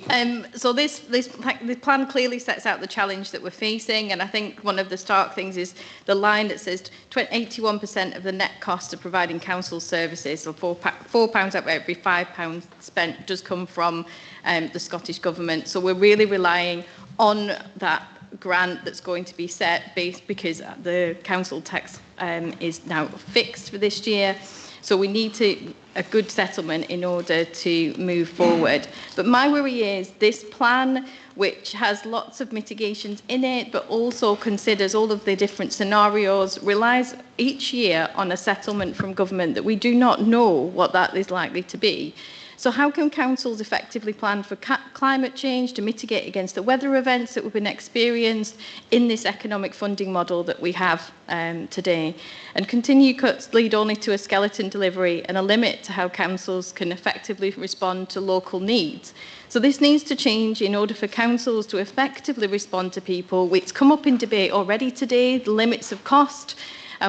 It's always going to be a consideration, but it's more and more pressing for us on limiting what we can do. And that affects our role as councillors as well and the decisions that we can make, because effectively, sometimes we don't have a decision to make because the money is just not there. Thanks. Thank you. Councillor Shepherd. Thanks, Provost. The scale of the cuts going forward in future years to make the budget are obviously going to be, horrendous and difficult to achieve. As Councillor Brace says, we don't often talk about politics in the chamber, but when you read this report, you can't escape the fact that policies for decades have brought us to this. We live in an area that has solar farms popping up, wind farms popping up, and we'll have a council that's struggling to balance a budget. So for me, it goes all the way to 10 Downing Street, and we need some radicalism.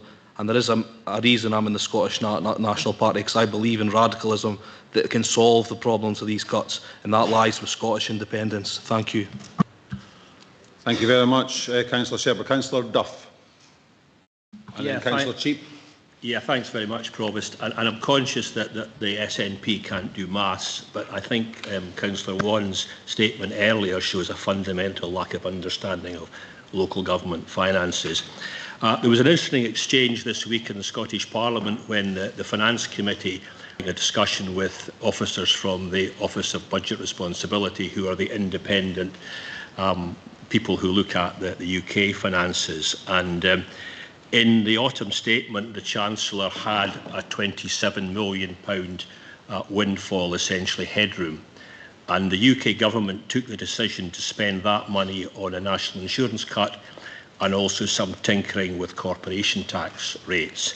Now, if that £27 million had been spent on local government or the health service, for example, that there would have been Barnett consequentials and additional money coming to the Scottish Government. So, these decisions have consequences, and as Councillor Brace has said, the Conservative Party have put cutting taxes before public spending, and we're suffering the problem with that. And there's loads of other problems I could mention. A £3 trillion debt. Debt is now at 100% of GDP, and the debt management costs are well over 100 billion for the UK. I'd like to thank Mr. Lorimer for his presentation. Those of us who've been involved in the budget discussions know how difficult the situation is. It puts us in a very difficult position as a council. Clearly, the decision has been taken to freeze council taxes. Angus has a strategic problem because our council tax is 8% below the Scottish average, £100 at Band E level. Council tax are frozen in this year. So I think we're probably going to have to do three things in our budget. I think we're going to have significantly increased charges that the council can make. I think, secondly, we've got to absolutely ensure that the council recovers officer time and pass that cost on to the public. We can't be subsidising people by not charging out officers' time appropriately. And I think, thirdly, we're going to have to take some very difficult decisions. We're probably going to have to take some risk that we would previously not taken because the challenges are so great. As Mr. Lorimer has said, balancing the budget this year is doable. 3 years out is looking very challenging, but we're going to have to tackle one problem at a time, and I think there's no getting away from the fact we're going to have to make some very difficult decisions in the budget. Thank you. Thank you, Councillor Duff. Councillor Cheap. Thank you, Provost, again.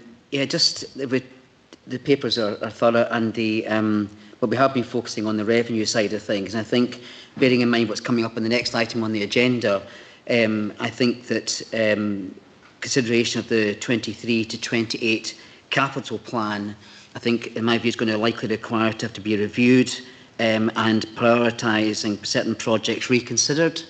Flood risk management duties and local flood risk management plans, I believe, should be made priority projects rather than being below the line as they are on 89 of our papers, which show the agreed priority projects, and they're below that. They're too important. I think they need to be moved up there, and I think we need to consider that going forward. Thank you. And it's just as well we have you on that monitoring group, Councillor Cheap. Councillor Scott. I would just like to echo basically what my independent colleague, Councillor Speed, has said. Enough's enough. I think Storm Babette's shown us, thank goodness for the cricket in that third sector organisation, and the fact that the council's had to partner with them. We don't have a housing office, that closed. The social work office closed, and we've actually got staff now in there, housing staff are now sitting in there that's had to be reopened to be used. So I think that's shown the amount of cuts that Brechin's had. And I'm aware that, you know, the 78 million, I think Brechin's been disproportionately affected. So I know you'll have difficult decisions to make, but I would like them to be fair and equitable. Thank you. Thank you very much, Councillor Scott. Any further comments? No. Well, you have the recommendations in front of you, A to G. Is that agreed? Right, moving on to Storm Babette, financial issues and implications update, and Ian Lorimer will introduce this report. Sorry, Provost, it's me that's introducing the report. My apologies. And then I'll pass over to Ian. Sorry. So it is, you're quite right. Members should not be surprised by this report, given you've had a weekly situation report on Storm Babette from officers of the Council. What you have in front of you really is a summary of everything that's been done, and also the costs that have been incurred to date and in the future. This report provides an update on additional funding being offered to the Council from Scottish Government, and seeks authority to utilise that funding set aside for the 23-24 budget to assist the people in need. The report really must be viewed as an interim position, as has been stated a number of times over the past few weeks. We're still doing a considerable amount of work to get to an actual position, and as far as the Bellwyn scheme is concerned, we have time to put that in and put it in appropriately. So I would anticipate a further report coming back in the next couple of months in the lead up to the Council's budget setting in February and March. Happy to take any questions. Have you got anything to add? No.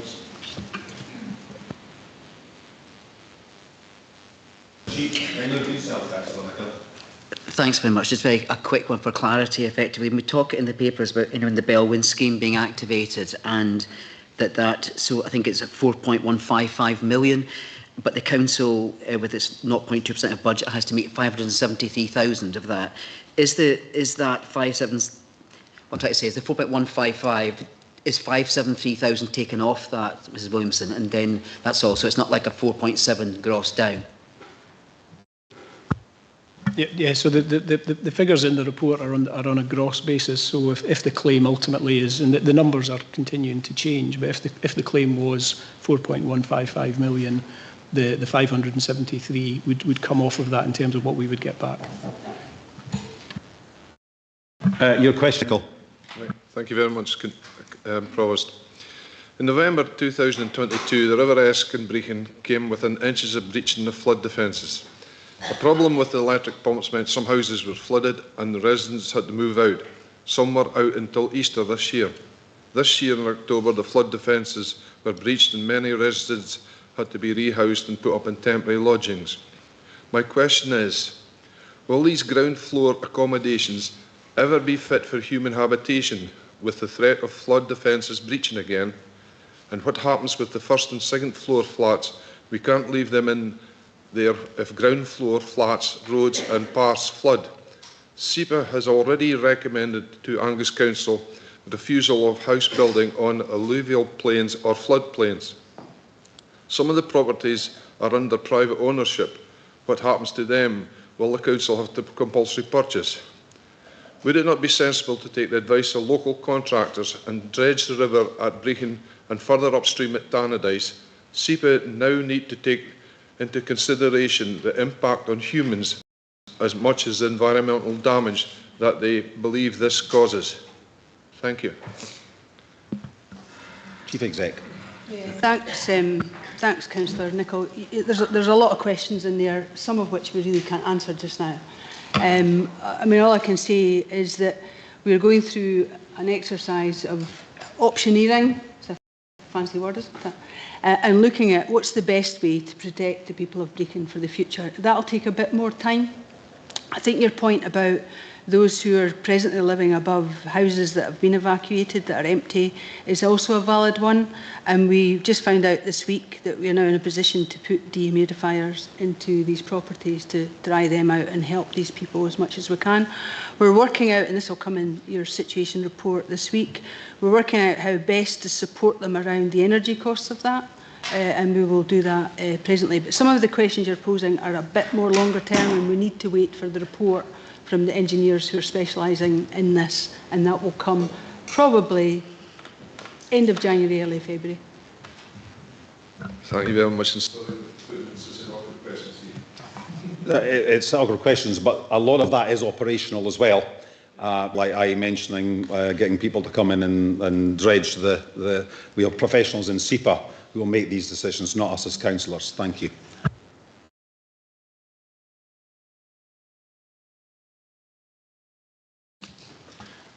Just a quick question on the roads scheme. We heard, you know, there that it's about £4 million to upgrade the roads or bridges. Well, everything that's been affected by the storm. Does that include all the roads that are now having to be used because we can't get access to Arbroath and Montrose easily from the A90? So, like so that hillside road that comes off just after Marykirk, that is in a terrible state of repair. I use it nearly every night. These are consequences of the storm, but not affected specifically by the storm. So is that £4 million, which I believe will increase anyway, but is that counting these roads?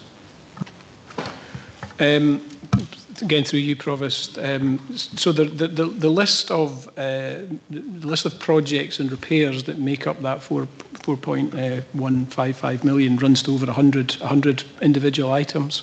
So the whole variety of different repairs. The Bellwyn scheme does only pay for repairs. You know, something that wasn't directly associated with the impact of the storm would not be eligible. It's about reinstating what was damaged by the storm. So the rules on that are very tight. So I would speculate, unless the roads that you're talking about were impacted by the storm itself, they would not be eligible in terms of the Bellwyn claim. Were affected by the storm. Specifically, these are roads that are now having HGVs, buses, mountains of traffic. They've probably only seen horses and carts for hundreds of years on these roads, and we're using them every day now, and there's potholes there the size of craters in the moon. I'm just wondering where that comes in to the roads repair budget or the Bellwyn scheme. You've obviously clarified that doesn't count in the Bellwyn scheme, but this has all got to be taken in a whole, I would suggest, or else we're going to have roads that are even at the worst disrepair than they are just now. Again, through you, Provost. So there are existing budgets, both in revenue and capital. The spend on road repairs will be prioritised according to where the greatest need is. So if there is substantial damage on roads that would not normally have seen the level of traffic, roads colleagues would base their decisions in terms of where to spend existing budgets on the basis of where the need is greatest. But I mean, we've seen over the last few days with heavy rain, etc., the damage that it does to roads. So it is very difficult to keep on top of that. So, sorry, I was trying to get out of that though. You know, do we have budgeted for that, or is this another issue that's going to come on top of the budget? Yeah, again through you, Provost. No, we didn't specifically budget for those things, but it would mean, in the absence of any other funding options, that the existing budget and what's like, some of that budget will already been spent earlier in the financial year, but the remaining budget would need to be reprioritised potentially, unless there was a case for urgent investment elsewhere that would need to be funded through another route.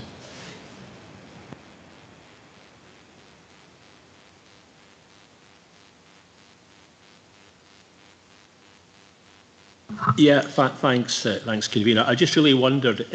I really had a specific question about what I would call the cross-border bridges. So that's the bridges that we share with Aberdeenshire. There's the bridge on the A92, the Lower North Water Bridge, and also the Marykirk Bridge. Now, both of those, well, the Marykirk Bridge is closed, and And the problem isn't so much the bridge, it's the road on the other side. We've had a lot of interruption with the A92, and that's caused some problems for businesses operating in certainly the north part of Angus. So these are included in the list of projects, and we will be sharing the costs with Aberdeenshire. Is that correct?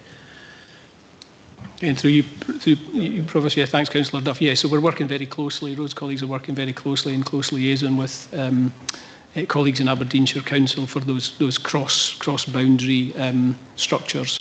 And it's likely to be the case that we will share the costs in relation to the Belwyn claim. So there'll be a Belwyn claim for from Aberdeenshire for, say, the Lower North Water Bridge, for example, and we would also claim for our share of those repair costs as well. So we're working very closely in relation to those. Councillor Scott. Thank you, Provost. One, probably this is just something that I'm wanting clarified. So page 94, 7.10, immediate repairs to existing flood protection scheme are required. This is limited to the collapse of a section of flood defence wall. Now, I think Mark Armstrong, I'll confirm when we're at meeting with the community councils, there was lots of anger about the two walls that had collapsed, but they weren't part of flood prevention, but that makes it sound like they are part of flood prevention. So it's just for future, you know, if people read that, they'll come back. That's just a little bit confusing. And my second thing that I'd just like a bit of clarity on is the £10 million that was announced, because there's no mention of anything in here. It's nice to see what will be covered by the Belwyn scheme, so thank you for that. But where's the £10 million come from, and what is it being used for? Because I'm not seeing any mention of that additional money in there. Which officer wants to take this? I'll do the one about the wall. Okay. In relation to the wall at 7.10, my understanding, I don't see Graham Daly, no, I don't want to stand on his toes. Part of the change to the wall will be to include iron bars, which weren't there before because it was a historic wall, but now it's come down. It will actually be built in a reinforced way, which it couldn't be done before when it was actually part of the scheme. But that wasn't flood wall? No, it was part of the historic wall. What my worry was that makes that sound like the flood defence wall. That's the one thing there. So, because there is a lot of anger, I think Councillor MacDonald will agree, and it's just I just find it a bit confusing if people read that. Okay, I understand your point. Yeah, thanks. Yeah, if I come back on the other point, which was about the 10 million. The 10 million is made up of three elements. One, we carry within our reserves a £5 million contingency for emergencies and for the unexpected. So that's one element of it. We had an underspend, as I mentioned, in relation to the previous report, on our revenue budget for last financial year. So at the end of last financial year, we had £2.5 million of reserves uncommitted at that time. Now, I've mentioned in this report that most of that £2.5 million is probably going to be called upon to deal with, for example, the Belwyn threshold and replenishing our insurance fund. But at the time that the 10 million was mentioned, that £2.5 million was part of that. And there's also a £2.5 million contingency within our capital budget plan. So it's a 5 million and two lots of 2.5 million that made up the 10 million. What I would say is, of course, things have moved on since that was that number was disclosed. There was a report to Policy and Resources Committee last week, was it, which identified a projected overspend in the current year of 5 million. So there are, the position is continuing to move as we move forward. Yes, point of clarification. Yeah. Yeah, sorry, Mr. Lorimer, to come back on that. So the 10 million that was announced 2 months ago is now not 10 million. That's what we're saying, because of the overspends on the budget, etc., etc. So when we announced that we had a 10 million package to help, which is 5 million of contingency emergencies, 2.5 million of underspend from last year, and £2.5 million from the other part. Can't remember what you said. I did note it down here, but I can't even read my own writing. So it's now not 10 million that we are now able to put across as our share. Sorry, our aid. Well, The £2.5 million in terms of the capital contingency remains available. There's not any other calls on that, although the storm repairs that we didn't budget for could potentially be a call against that. The £2.5 million of an underspend on last year's revenue budget, well, we now know that there are now calls on that when we didn't know that when that figure was announced. And the £5 million in terms of our contingency, it is still there, and it might well be available if the projected overspend on the current year does not turn out to be so severe. So it isn't a static position. The position moves on the basis of what is happening both in the current year and what we see as the pressures for next year.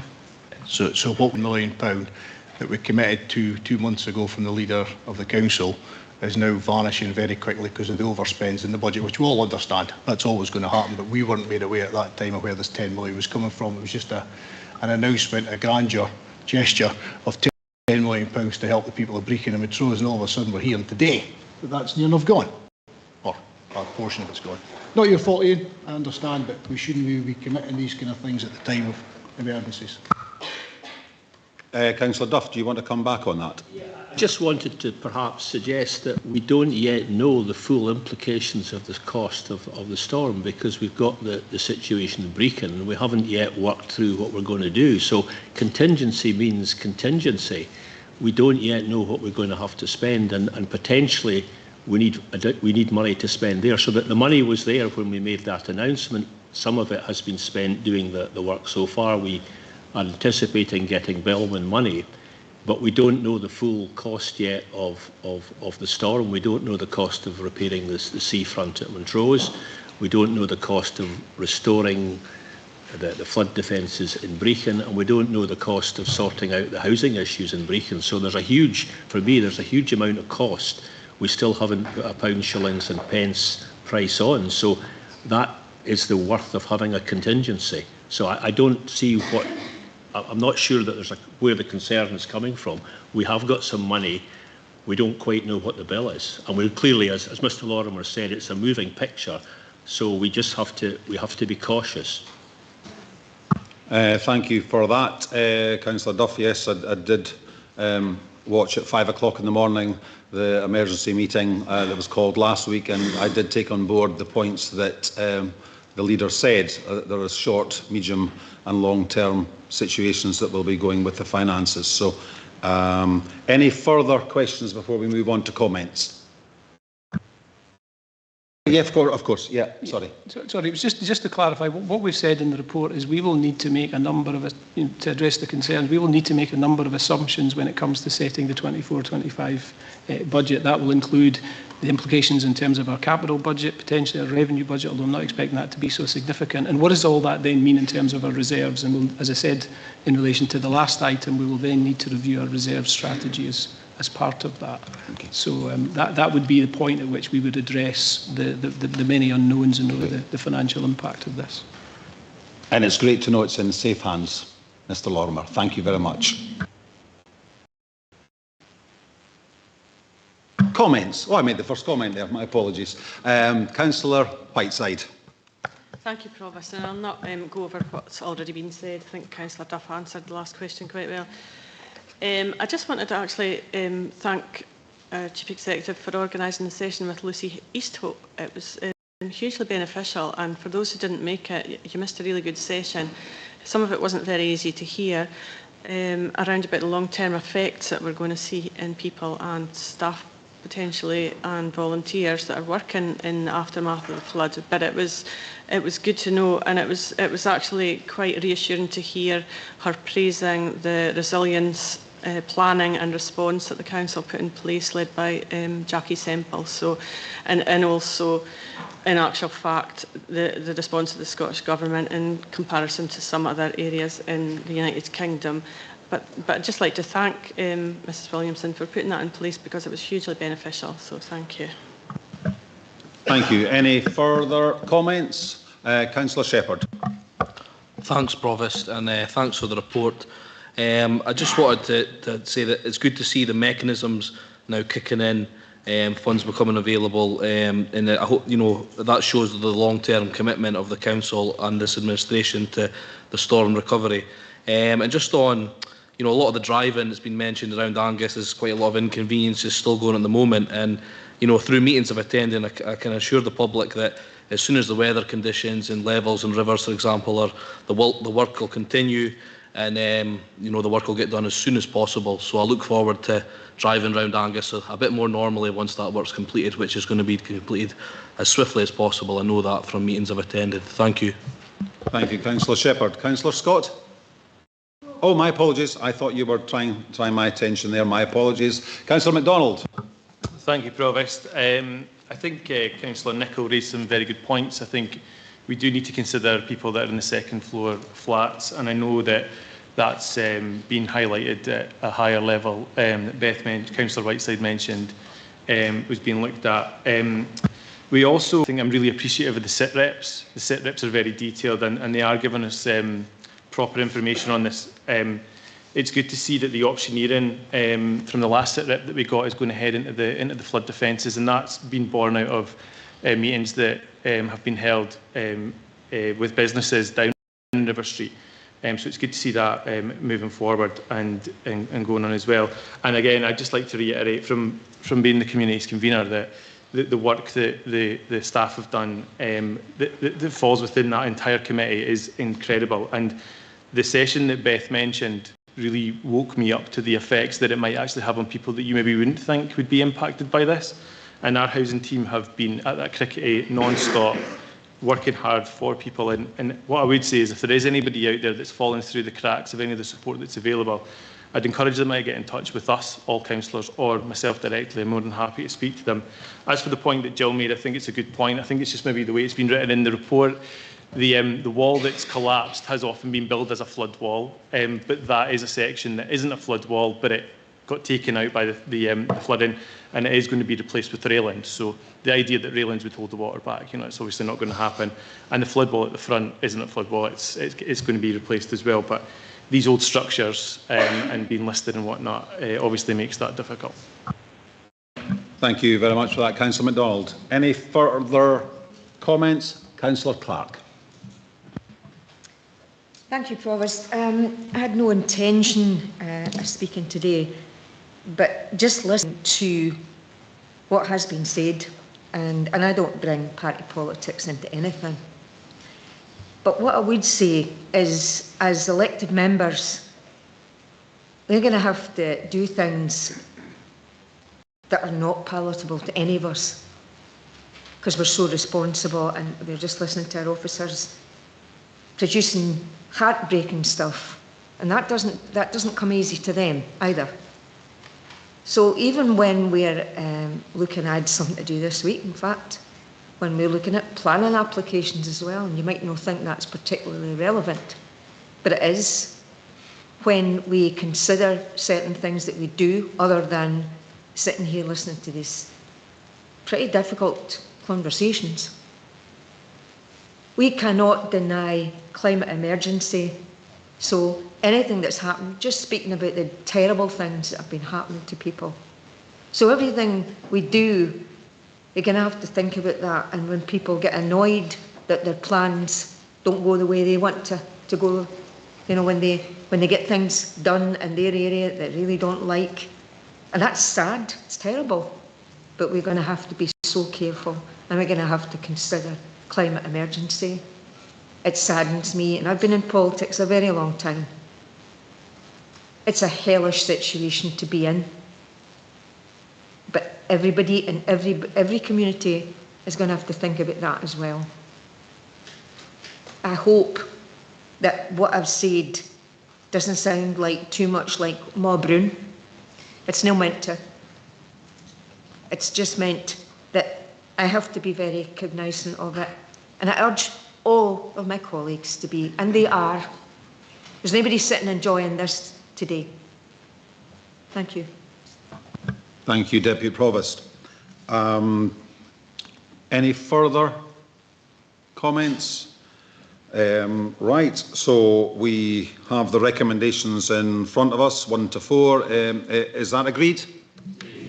Thank you very much. Moving on to number 10, the governance review, and Alison Watson is to introduce this report.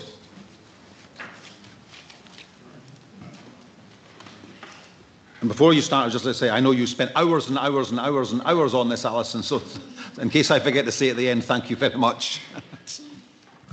Thank you, Provost, and good afternoon, members. So this report presents to members revised committee terms of reference, a revised scheme of delegation to officers, and a proposed new member-officer relations protocol for your consideration and approval. The changes are intended to ensure that the Council is operating efficiently and within current legislative requirements. Governance documents have been reviewed to ensure that they are reflective of legislation as well as current operational practice. The proposals also include additional changes to enable operation of the respective areas in as effective and efficient a manner as possible. As detailed within the report, the proposals recommended for approval have been subject to discussion and agreement with the Governance Member Officer Working Group, and thank you for their time in that process, as well as with CLT and other relevant officers across the Council. And I'm happy to take any questions. Thank you. Sorry, any questions? Comments? Councillor Whiteside first. I'm going to scribble them down. That was Whiteside. I saw Devine next. Cheap. Anyone at home? No. Oh, sorry. Right. We'll start with Councillor Whiteside. Thank you, Provost. And I just wanted to add my thanks to the members and officers that took the time to sit through this. It's a huge piece of work. So I'm sure all the rest of us are very grateful for the time you put off doing it. Thank you. Sorry, I stole your thunder there. My apologies. Councillor Devine. Well, indeed, the leader did as well. But I sat on that MOG for, oh gosh, I don't know how many months now. And I don't quite know how you managed to bring that all together, because it seemed quite a disparate amount of stuff that we did. And it was quite hard going, I found. But thank you so much for putting it into an order, long as it may be. But it was worthwhile, I think, in the end. Thank you. Councillor Cheap. Yes, thanks, Provost. And just echo what Councillor Devine has just said, actually. It's 300 pages here, and the fact that there's no questions for you, Alison, actually says more about the quality of the output shown here, because it's great to see in one place now formal sets of papers on all of these, rather than having, as other elected members have gone around scurrying, looking for things in the past. An update like this and being so clear as it is fantastic. So thank you for all your hard work, and for the other members of your team on this one. Thank you.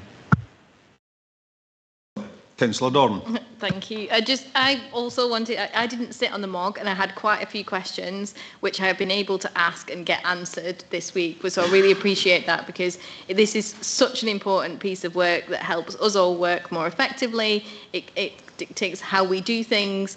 And so I'm sure everyone's given it really a high level of scrutiny as well to work through that. So I just wanted to thank you as someone who wasn't on the MOG for your time in answering questions about it. So thank you.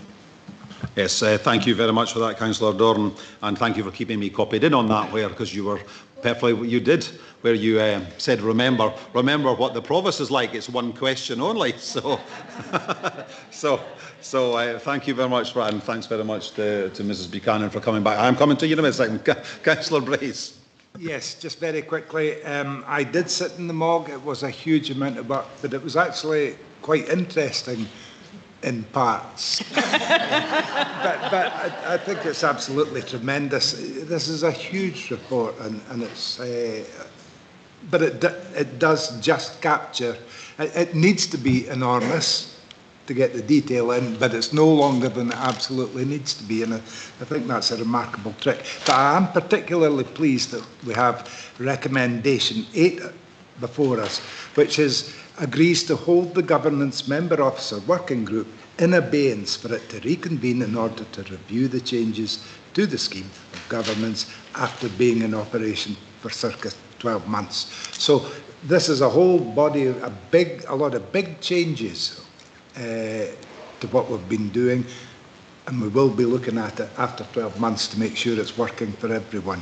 Thanks. Thank you very much, Councillor Brays. So with that in mind, you have the recommendations in front of you. Is that agreed? Right, we'll move on now to number 11, and Alison will still stay in the hot seat. And I ask her to introduce the report proposing your procurement standing orders. Thank you, Provost, and thank you for all your kind words that you've just said on the previous report. The second part of the governance review on today's agenda is presenting new procurement standing orders for consideration and approval. It's proposed that these will replace the provisions of the Council's financial regulations relating to contracts and procurement, and that these will come into force on the 1st of April next year. It's intended that the new standing orders will make it clearer for procuring officers to identify their obligations in one bespoke document, as opposed to it being included within the financial regulations. The proposed new standing orders take account of current priorities in relation to procurement, such as achievement of community benefits, support of the climate agenda, and making it easier for small and medium enterprises to find and win contracts with the Council. A key part of the proposals are for directorates to have upfront annual procurement work plans, giving both members and the procurement and commissioning team advance oversight of aggregate future spend plans. This provides opportunities for internal and external collaboration, streamlining of requirements, market engagement, and opportunities for efficiencies, all very important in light of the reports from our Director of Finance today. It will also enable directorates to proactively plan, for example, having better oversight of when a contract is to come to an end and putting in place a new contract or a new arrangement. Again, I'm happy to take any questions.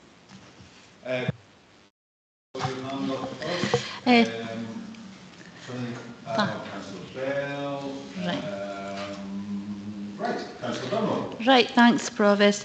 Alison, does this mean that you're going to source procurement outside Excel, or are you still going to be working within Excel? We would still be working with Scotland Excel as we are at the moment, Councillor Durno, and it's sort of looking more proactively, but in the same manner. So certainly still within Scotland Excel.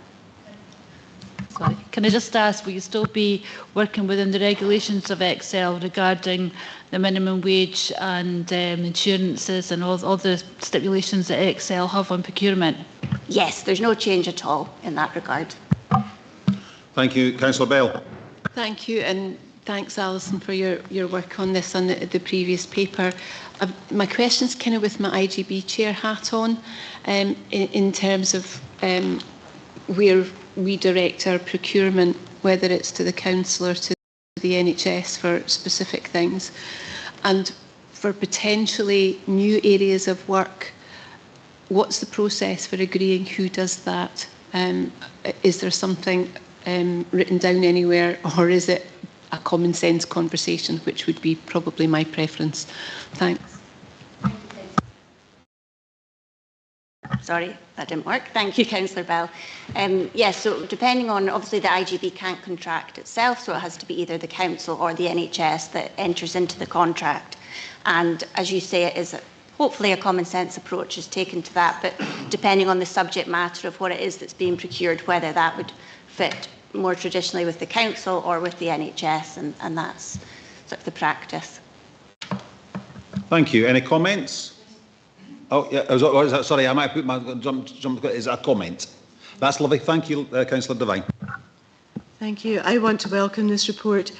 Having sat on the procurement sounding board for a few years, and it seems a long time ago now, I'm pleased to see the clarity that the revised procurement standing orders are giving, and to see them separated out from the Council financial regulations. I think it's a really good idea. There was always a lot of discussion about whether to have all procurement done centrally or whether to maintain the delegated departmental procurement. This makes it clear that the way forward is for departments to undertake their own procurement where appropriate, but for those delegated to do so, it looks as if there's going to be so much more training and support and guidance available from the procurement team, which is great. And in doing so, I think we will achieve best value for the council. There was always the hope that procurement could save the council money, and up till now there hasn't been the clarity of approach to allow that to happen, quite honestly. I think too the streamlining will allow us as elected members a much better oversight of procurement, and with fewer reports coming before us in a fairly haphazard manner sometimes it has seemed. So thanks for all the work you've done, and I think we will really reap the rewards for this. Thank you. For that, Councillor Durno. I welcome the fact that we're going to ask more local local businesses to get involved in applying for the council, because I think some get put off that they're not big enough or they maybe don't have enough staff. So I do welcome that, but the only wish I would have is that at the moment 83% of the suppliers to Excel are Scottish and 87% pay the real living wage.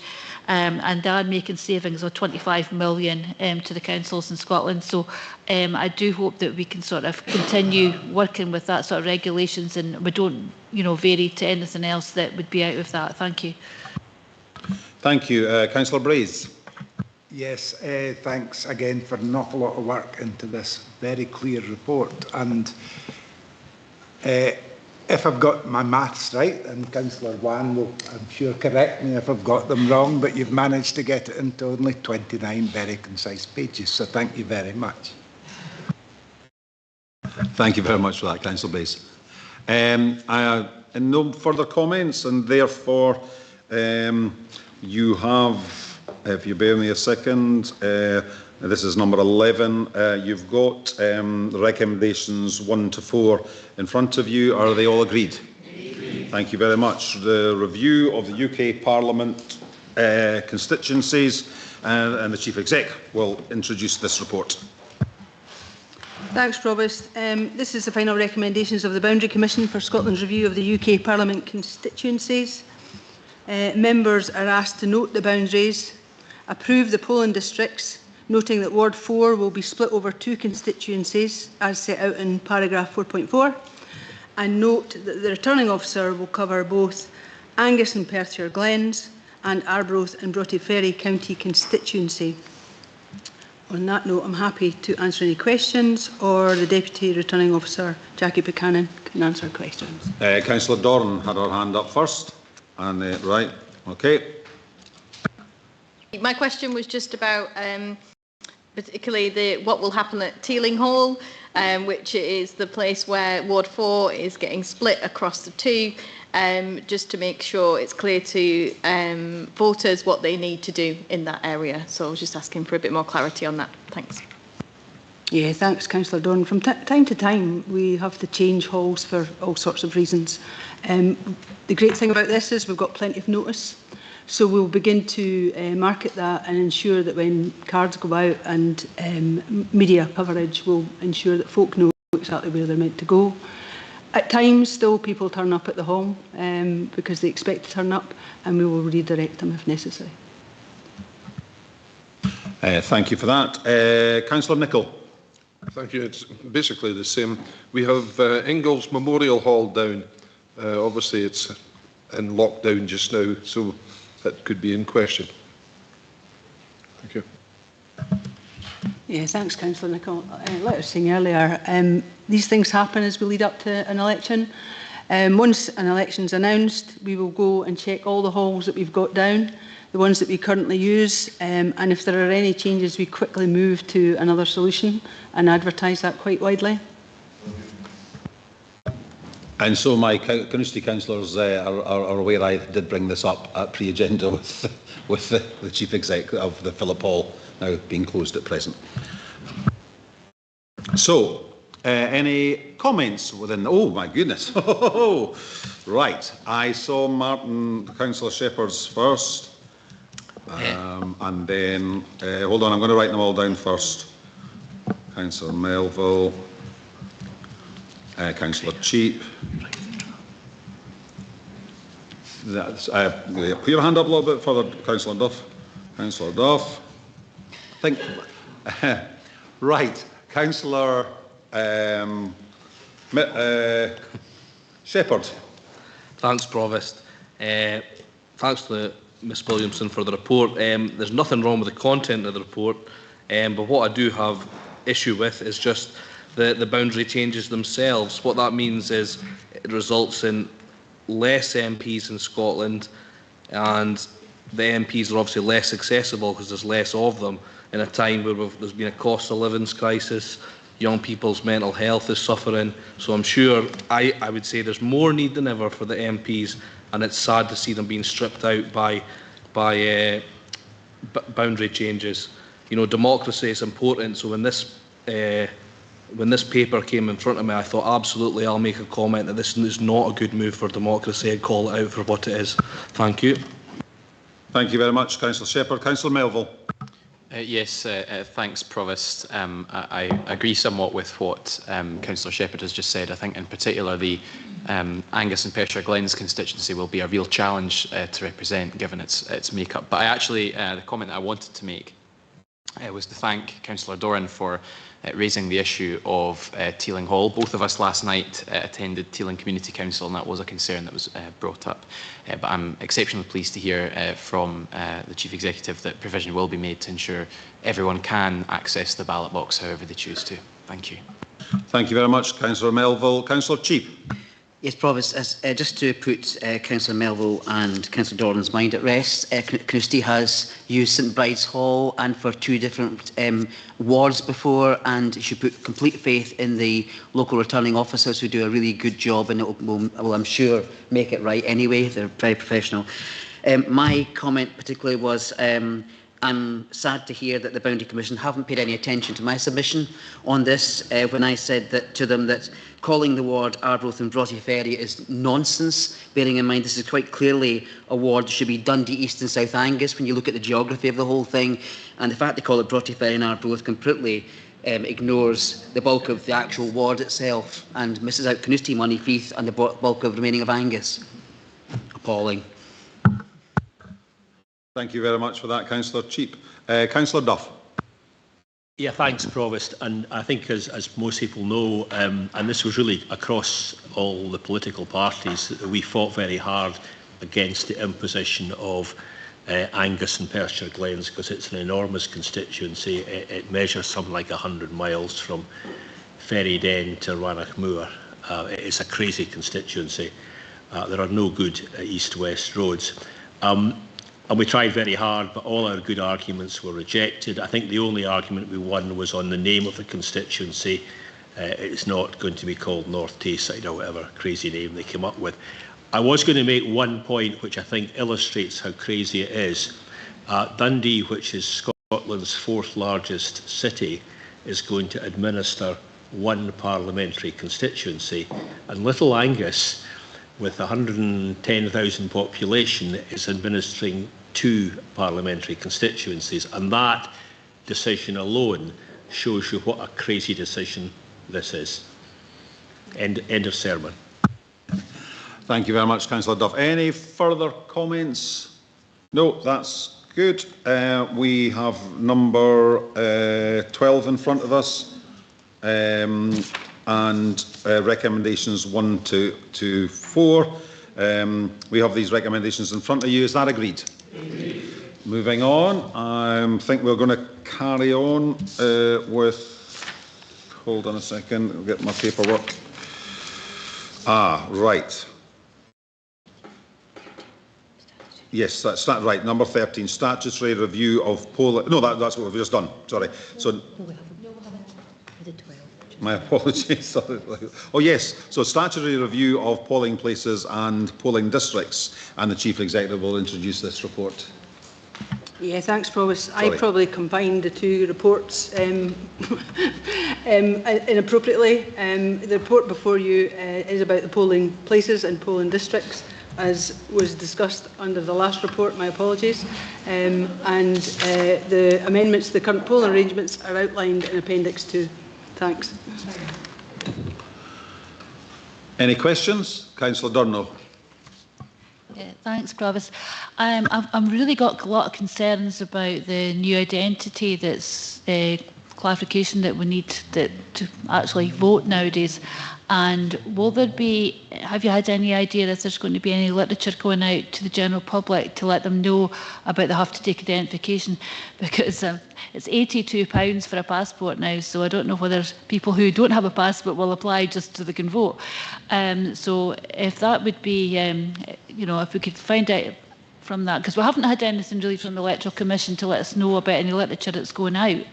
I've sat in some meetings about it and there's nothing come forward so far.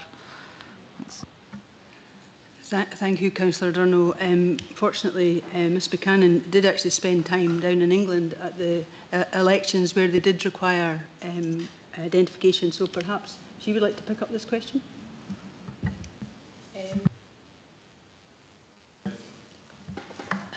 As just been confirmed, yes, I did go down south to see how they did it there, and they were doing it for the first time. So there's a lot of lessons learned in terms of that, and we're all fully aware. The election team actually meets every fortnight at the moment, and we're fully aware of the requirements and fully engaging with our comms people in terms of what will be required and the rules and regulations. We've also been to separate training in Scotland in relation to it.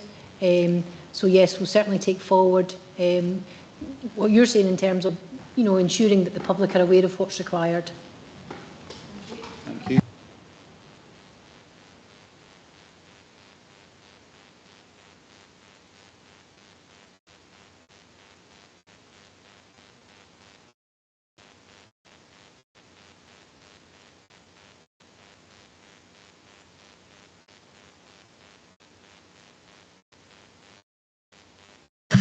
We're about to go into number 14. Sorry, I didn't have my mic on. We're about to go into number 14, but I'm conscious of the time, so I want to discuss just for 30 seconds with officers, should we continue on with this, or what happens at 5 o'clock?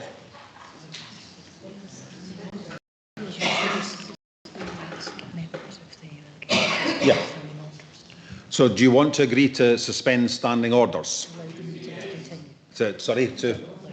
To allow the meeting to continue, and therefore we'll go on a little bit, hopefully not too far past 5 o'clock, but we're agreeing to carry on the meeting. It's better for me to do that before we start the number 14. So we have a deputation request, and I see Ms Hannah Gill was online there a minute ago, and therefore we will put over to her for her deputation request and remind her that she has 10 minutes and there are only questions from councillors. Okay, thank you. Ms. Everyone hear me? Yeah. Thank you. Good afternoon. My name is Hannah Matthew and I represent Guildholms Tayside Limited. Firstly, we wish to be clear that we have no issues with the principle of developer contributions. The supplementary guidance before you today asks you to approve a new structure for applying developer contributions. Developer contributions are required to support public services, and we recognise the need for house builders and the council to work together to achieve this. However, we have to remember the shared objective of achieving planning consent to enable the delivery of housing. We must also remember we are in a housing crisis, and together we have a duty to provide a solution to that crisis. Whilst developer contributions may support public services, it is important to ask who pays for this contribution and will the requirement have unintended consequences? What are the possible consequences of approving this supplementary guidance today, and how may this affect the commercial realities which form the foundation of the delivery of housing? In order to answer these questions, we must consider that perhaps the additional cost is added to the finished house price. But this will increase the house price above the valuation of the house. The house purchaser will immediately be in negative equity and have increased mortgage costs, and that's if they can even get a mortgage. Higher house prices equals fewer private sales, which means less profit to fund the delivery of affordable housing. Okay, so perhaps the cost can be taken off the cost of the land. This will require the landowner to sell his land below valuation. Land prices are already low in North West Angus, and landowners may simply decide not to sell the land. Most landowners would argue the developer needs to pay for this. So that brings us back to the developer paying. With developers already working on reduced rewards in a housing market with increasing risk, taking even more contributions may lead them to decide there are no longer sufficient profits to justify the risk, or they may even decide they cannot afford the risk and stop building, and they may even stop trading. Banks may decide there are no longer sufficient profits to justify the risk and refuse to lend. Hopefully you can see how this cycle could result in no housing being delivered. I hope this helps to make it clear that regardless of who pays these developer contributions, there will be unintended consequences. We must also ask, how will these contributions work? How will Angus Council know when to charge them? How will we know if we have to pay them? The guidance before you is not clear in this regard. In recent years, we have experienced many difficulties in relation to developer contributions, which are inevitably the result of supplementary guidance which was not drafted in partnership with house builders and relevant stakeholders. Very few amendments were made to the current supplementary guidance following consultation, and history appears to be repeating itself. To demonstrate my point, I will now refer to some of the specific headings used in your Appendix 2 document and discuss our consultation response and why we consider the drafting put forward for approval to be in need of further amendment. Under calculation of developer contributions, we raised a concern regarding where one site has been built out and already been subject to developer contributions, and an adjacent small site comes forward under a separate application. We have recently witnessed such an example where a small house site is required to make an affordable housing contribution. The Council have indicated that applications for unrelated development would not fall within this definition, but we cannot see how this guidance is any different from the 2018 guidance in this respect, and therefore question whether the wording of the supplementary guidance needs further clarification added. In terms of what applications will be subject to the guidance, the Council have indicated in their response that planning applications will be assessed in line with planning policy at the date of validation of the application. This requires clarification in the supplementary guidance, as at present the Council's response in Appendix 2 appears to be different from the wording used in the draft supplementary guidance. With regard to return of unspent developer contributions, the Council have stated that there will be no charge to the applicant to process refunds. From experience, this is not entirely correct. We recently received a refund for education contributions, which were not required for our Carnoustie site, and we were charged the Council's legal expenses associated with this refund. As such, we do consider it relevant for the guidance to state that developers will not be charged any council expenses required to administer unused developer contributions. The supplementary guidance opens up a new area for developer contributions related to community facilities and transport infrastructure. We have sought clarification on how and when such contributions would be triggered. The Council response is that this will be provided for by the next local development plan. The next local development plan is not due for adoption until 2029 at the earliest. Therefore, in the interim, clarification is required to confirm no contributions will be taken until a new local development plan is in place to identify the type, level and location of contribution required. Finally, under the heading of affordable housing, we wish to clarify our concerns in regard to the Council's approach to the commuted sum. The best way of doing this is to refer to our development at Freecombe, where affordable housing has been delivered via commuted sum, due to the fact there was no demand for on-site provision in Freecombe at the time of the consent. To summarise, a contribution towards 4 affordable housing plots is triggered on the completion of the 20th, 40th, 60th and 79th houses, so a total of 16 affordable plots. On signing off the obligation, the commuted sum was £20,000 per plot. By the time we got to making the first payment, the contribution had increased to £27,000 per plot. On the second payment, it was £26,000. On the third payment, it was £25,000. And now, if we complete the development, it will be £17,000 per plot. Therefore, when we signed up to the obligation, we expected a total commuted sum of 320,000.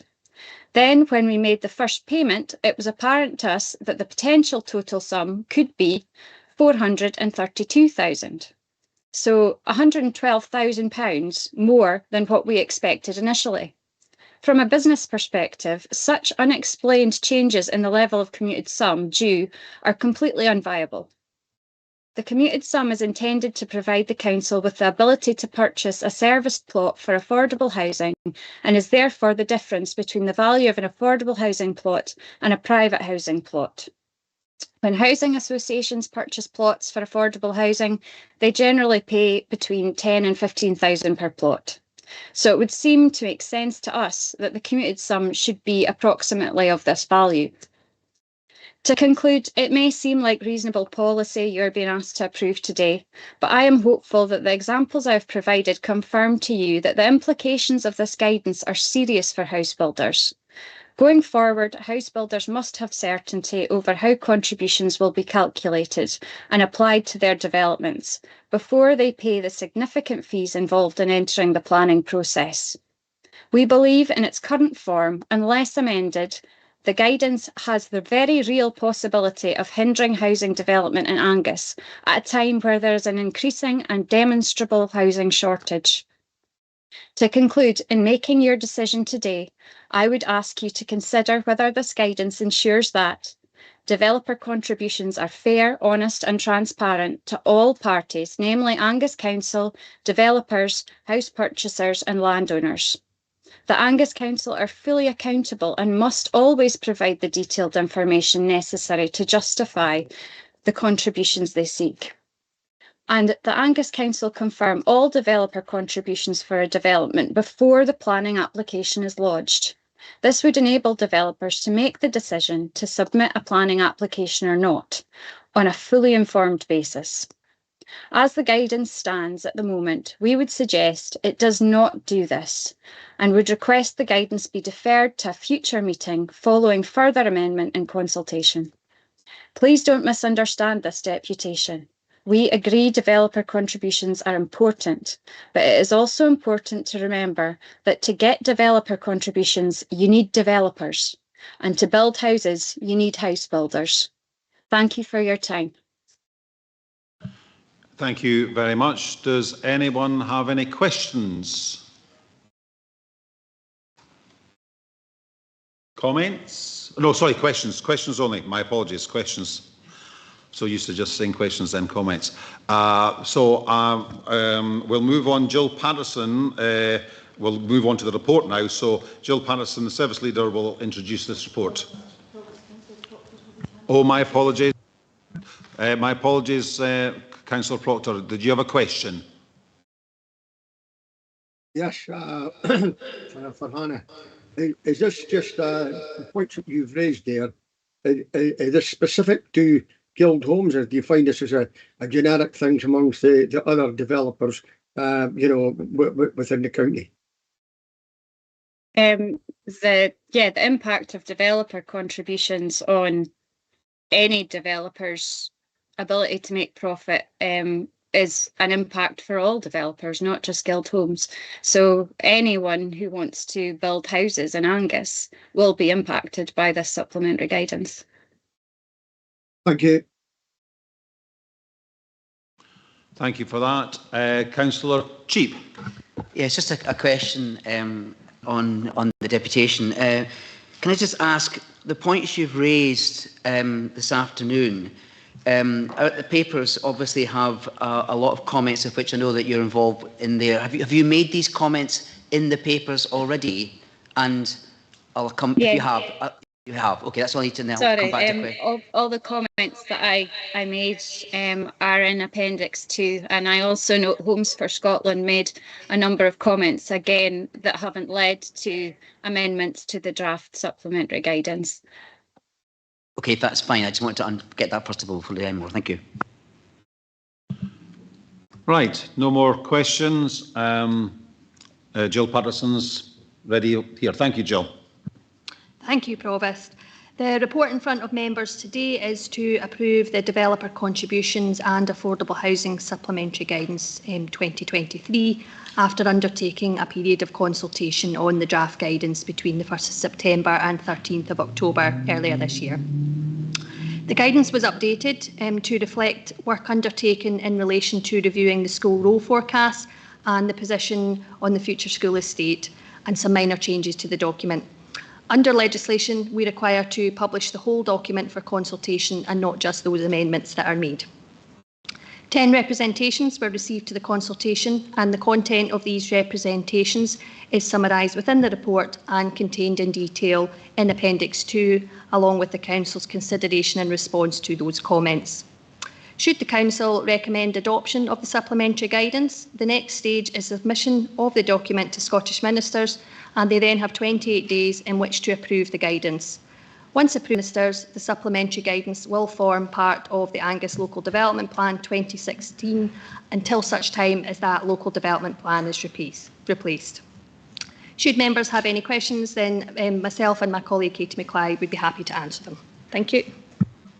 I see Councillor Wan had his hand up first there, and then Melville, Cheap. Okay. It's not actually a question, Provost. We'd just like to give you notice on an amendment to defer. Thank you. All right, thank you. Okay. Councillor Melville then, and then Cheap, then Bell. Yes, thanks, Provost. It's about healthcare. So the last time that the issue of developer contributions came before councillors, I think it was on the Communities Committee. I did welcome the work to draw up a framework for contributions for local healthcare settings, because I think everybody knows that development can have a significant impact there.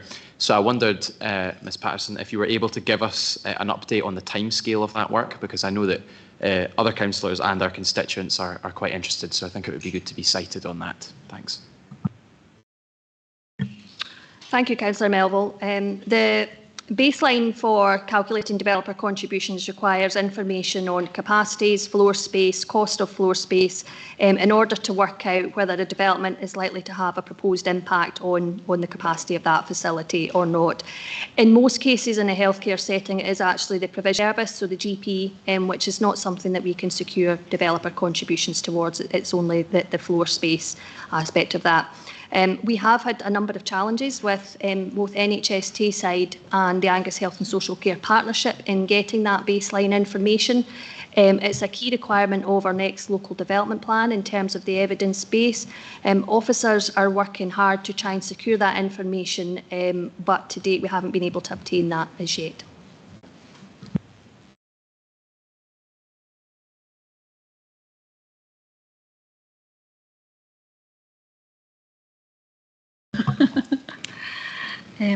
Thanks, Jill. It's just a question about the contributions by developers. If someone completes a housing development in 2017, when would you expect them to pay their contributions? Would it be like as soon as the estate is finished, or maybe do they have a time limit at all? Thank you, Councillor Durno. Yeah, the specifics of the payment and the phasing of payments is normally set out in what's called a Section 75 legal agreement. So that will set out whether it's phased payments and when those are due. Generally, we have a period of 10 years from the date of last payment to spend those funds, on the basis that it can take some time to mobilise, for example, an additional school capacity. It's, which is why we have that time period as part of that. We generally invoice developers, sort of quarterly. The officers will review the number of completions, etc., on site and issue an invoice for those. But it can sometimes take a little bit of a while for completion certificates and certificates of occupation just to catch up to enable us to do that. But generally they are issued promptly, and they get payment receipt on once those are sent out. Excuse me. Can I just add a wee supplementary onto that? Just a wee one.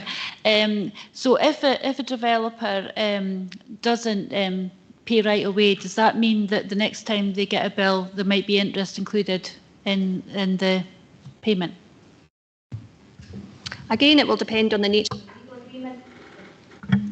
Again, it will depend on the nature of the legal agreement. Most legal agreements do have an interest charge on those. So if there's a late payment, we do apply interest to those. And it's just secured through our normal debt recovery routes that the Council adheres to.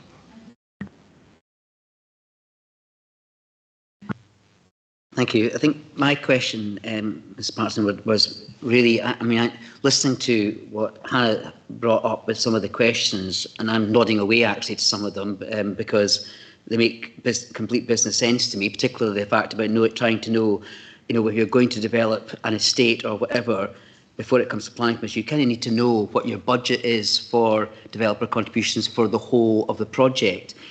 So my question really is here to you is that in the appendices here, a lot of the responses to the questions that have been put in here have been put in by Guild Homes. You can see that under DGS 002, particularly on the calculation of developer contributions. So my question really to you is to answer the points that Hannah has brought up. Did you take regard of these in doing this? Because in the bulk of the response from the Council, it says the Council is of the view that no changes required to be made in light of the submissions by participants like Guild Homes. Thank you. Thank you, Councillor Cheap. Yes, we review all comments comprehensively, and we feel that the guidance does provide some certainty. That was the whole nature of the introduction of providing a policy for developer contributions in your local development plan, and the detailed methodology and calculation to be set out in supplementary guidance. So that was introduced at the last round of the Planning Act. The review in front of you today has actually, as I say, is based on the school estate. So we've actually taken a number of schools out because we have undertaken some additional forecasting work, and we have really defined down where development is likely to have an impact on that school, and where, if it is likely to have an impact, what the proposed solution to address that is, and that needs to link up with your forthcoming capital plan. One of the difficult challenges in developer contributions is actually the rate of development can have a significant impact on what the required solution is. A really good example I use in a training session is 600 houses. 600 houses do not appear overnight. If you actually phase that over 10 units a year, 50 units a year, 100 units a year, that has a huge impact on what your school roll projection is likely to be. Now, if you take that across, say, 2 different developers, we have no control over how and when those housing developments are likely to come forward and the rate of development. So we can get halfway through a development and we think we're getting developer contributions in based on that because we have a legal agreement.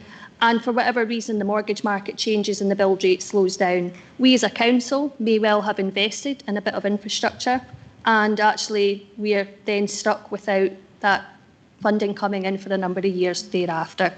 So the guidance in front of you is about the school catchments where we're likely to secure contributions. It's clear about the amount that we are seeking from developers in those areas.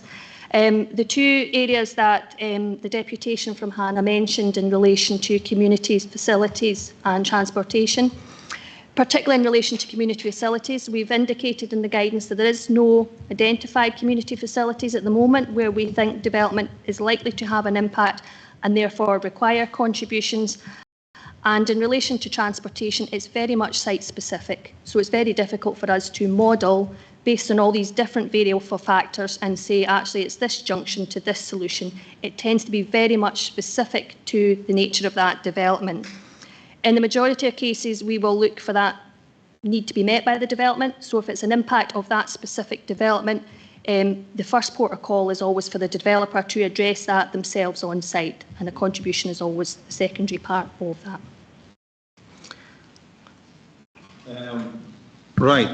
Councillor Bell. Thank you, Provost. Thank you, Jill. It's in relation to the return of unspent developer contributions. Forgive me, I'm not terribly familiar with planning and permissions. Is this a situation that happens regularly? What might the issues be around that?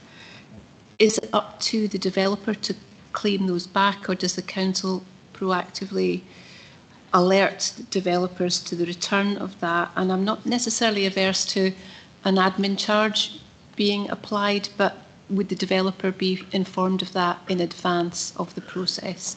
Thank you. Thank you, Councillor Bell. So probably related to some of those variables and difficulties I mentioned around identifying what the clear impact is of a development. In some cases, things change during the lifetime. Even in my years of planning, I'm still securing developer contributions some 15 years after a development has started because of the timescale, as of when a legal agreement was signed, the timescale to build out those units. And policy can change, so class sizes can change, which can have an impact on a school capacity. So we're constantly reviewing the baseline information. There is an ability for developers to modify or discharge a legal agreement. So if for whatever reason, some 10 years into the process, our policies have changed, there is that ability for that developer to apply, and we will assess that application as it comes in. Generally, by default, we don't sit and go through all the legal agreements and say, actually, things have changed, therefore we need to write to developer A and mention that to them. What we have mentioned and is indicated in your cover report as part of this whole-scale review of this current review of the supplementary guidance, we are also reviewing our monitoring of all our developer contributions that we have in place. And we will actively be contacting developers to refund money where we have not used that within for the purpose of which it was collected, because we no longer use it. So, for example, as Hannah mentioned in her presentation, we do have some contributions secured against schools in Carnoustie. Following discussion with our education service, we no longer require those, and even though they haven't got to the time limit, we will be contacting them. That's quite a big exercise in itself, and as I say, because we've done this whole-scale review, we are going to do that as part of our developer contributions monitoring report.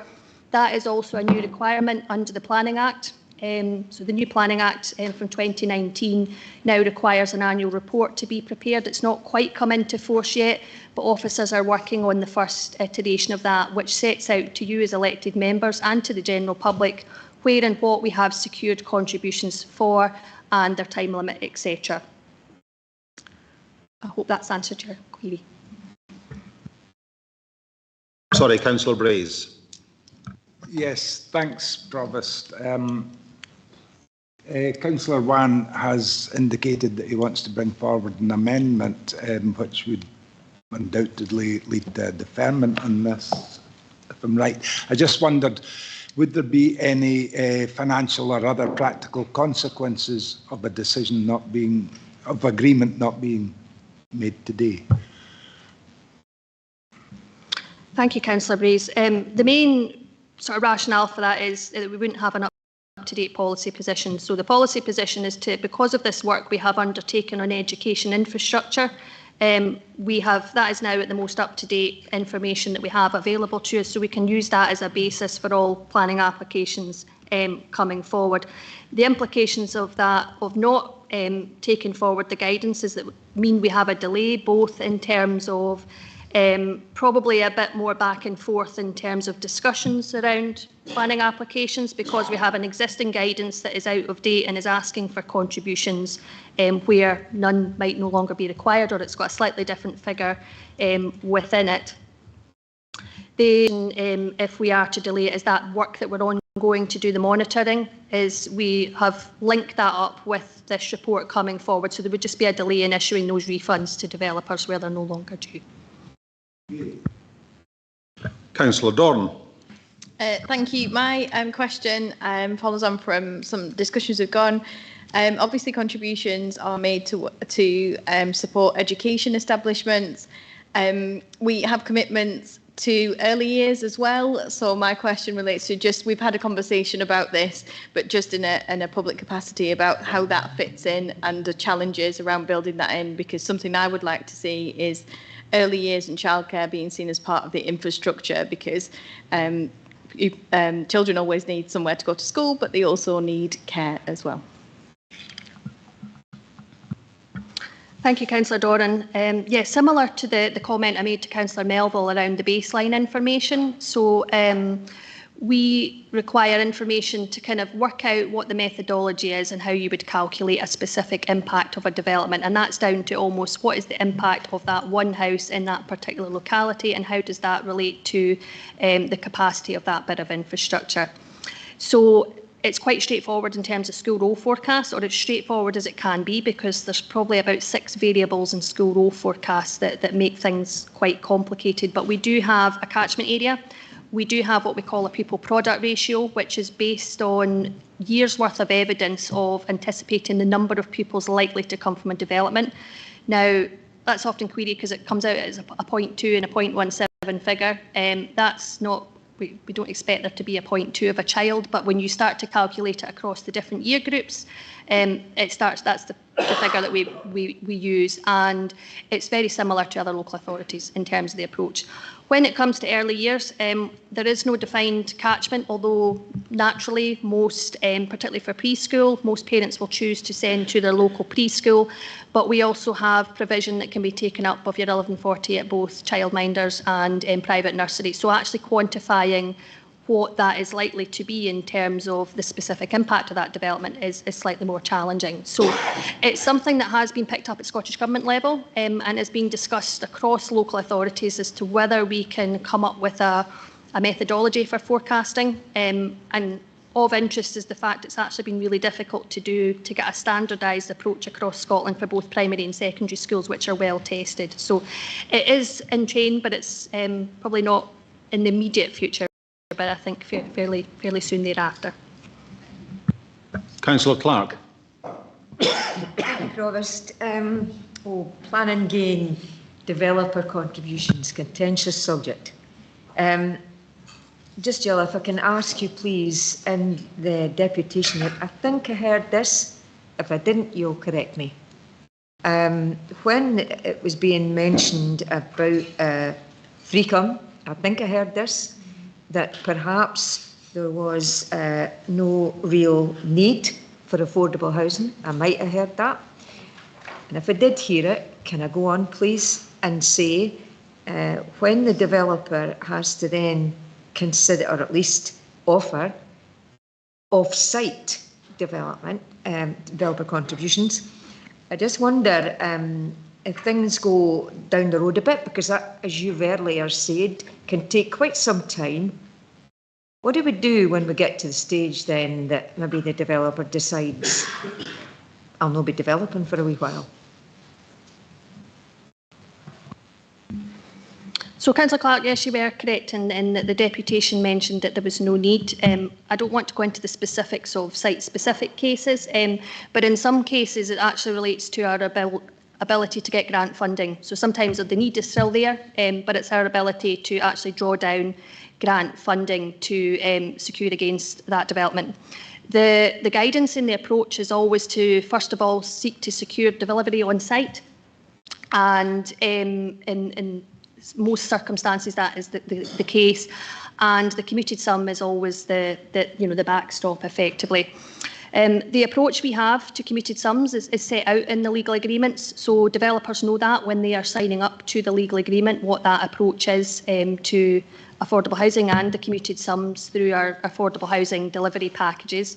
We secure the services of the district valuer to undertake an analysis of development in our 4 housing market areas in Angus, and that figure for commuted sums is published on our website, and it does fluctuate. It can go up and down, but developers are aware of that when they sign the legal agreement. Indeed, in some cases, delivery of development can stop, and ultimately, I always say to people, effectively, it's a pie. There is profit margins, and I don't think anybody in this room would be against, people do development for a profit, and we have to bear that in mind. We also have the landowner return, as the deputation mentioned, and there is that variation between at what point is a landowner securing enough funding between agricultural value versus development value to make him want to sell the site, and then there is the costs of delivery, which at the moment, construction costs are going up. So there's a squeeze from all different aspects. Part of the rationale and the basis for our development plan is we provide a mix of sites. So in some cases, some development may not go ahead, and we reflect that through our housing land audit, which is effectively our pipeline of delivery projects going forward, and that is continually reviewed. It's an annual update of that, and that informs all our housing need and our demand figures linked up to our housing service, but also our proposed development figures for going forward. Thank you, Provost, and thanks very much, Ms Patterson. Thank you very much, Deputy Provost. Any further questions? None from the opposition? No questions at all? Last chance. Okay, thank you. We'll go on to comments then. Oh, right, here we go. Councillor Whiteside, Melville. We'll start with that. Okay, thank you. Thank you, Provost, and thank you, Hannah, for your deputation, and thank you very much, Jill, for your very detailed answers. I mean, I do appreciate the questions that were posed and the potential for an amendment, but I think you answered the questions very clearly and very fully, so thank you. Councillor Melville. Yeah, thanks, Provost, and thanks to Jill for the update on the timescale and for the clarity on the floor space baseline issue. I think that's important information that our constituents will be grateful for, and I do hope that the engagement that you've alluded to with NHS Tayside and the Health and Social Care Partnership can continue to progress so that this work can be completed in a timious fashion, so that everybody's clear on what's required, when and what for in future development. Thank you. Thank you. Any further comments? Nope. Okay. Oh, sorry. Councillor Duff had a comment. Yeah. Thank you for that, Provost. And I'd like to thank Ms Patterson for her answers to the questions from the deputation and also for the paper. I'm quite happy with the paper and the recommendations. I think, I mean, where the council gets it wrong, developers are generally not slow to challenge the council, and if they happen to be, if they've got it right, they win. If we've got it right, they lose. And I think that's it. I mean, some of the things discussed in the presentation from Hannah Guild is that when there's a business risk, but you know that's the risk of being in business, that you buy land. I would assume that if you know about developer contributions, you pay a little bit less on the land, but that's clearly a business risk. So I don't think we can completely remove those risks from doing business. And I think developer contributions are seen to be, and everyone's agreeing they're necessary. It's just that we need to have clear rules and we need to administer them in an appropriate way. So I'm quite happy with the paper and the recommendations. Thank you very much. Any further comments? No. Councillor One, do you have still have an amendment? I do, yeah. And do you have a seconder? I do, Councillor Forlingham. Okay, thank you. Well, what is your amendment? It's very simple, just to defer this until the council has further discussions with the developers that have raised these questions today. We are sitting here saying that it's clear. Developers are obviously saying it's clear as mud. I'm not disputing the fact that obviously they're businesses and they're maybe just, I wouldn't even say stalling. They're just wanting to really get this cleared up. So I can't see any reason why we can't hold this to the next full council. And then hopefully Hannah's queries will be fully answered, and the other folk that have commented as well. I think there's only probably about 6 major, and I would class guilds as a major developer that come to Angus. So I don't see that being a major problem of speaking to the chief executives or the land buyers or whoever it is you need to speak to in these departments. Thank you. Thank you for that. Just tiny little thing. I think I'm right. You did plural. It was singular. There was no. She was speaking on behalf of Guild Homes, not other developers. Absolutely, but if Hannah has these queries and it's Guild Homes, and maybe other ones have these queries. I'm just picking up. You said developers. It was developer. Thanks, Councillor Wan. Councillor Forlingham, who's seconding? Thank you, Provost. Just to agree with what Councillor Wan has said, and obviously the developer that we've heard the deputation from today has concerns, and I think they've got to be listened to and answered. Thank you. Thank you very much. I think we now go to the vote. So, right. Oh, sorry. Yes. Yes. Councillor Leader, I believe you will bring forward the recommendations and have a seconder. Motion. For the motion. Yes, for the motion. Sorry, my apologies.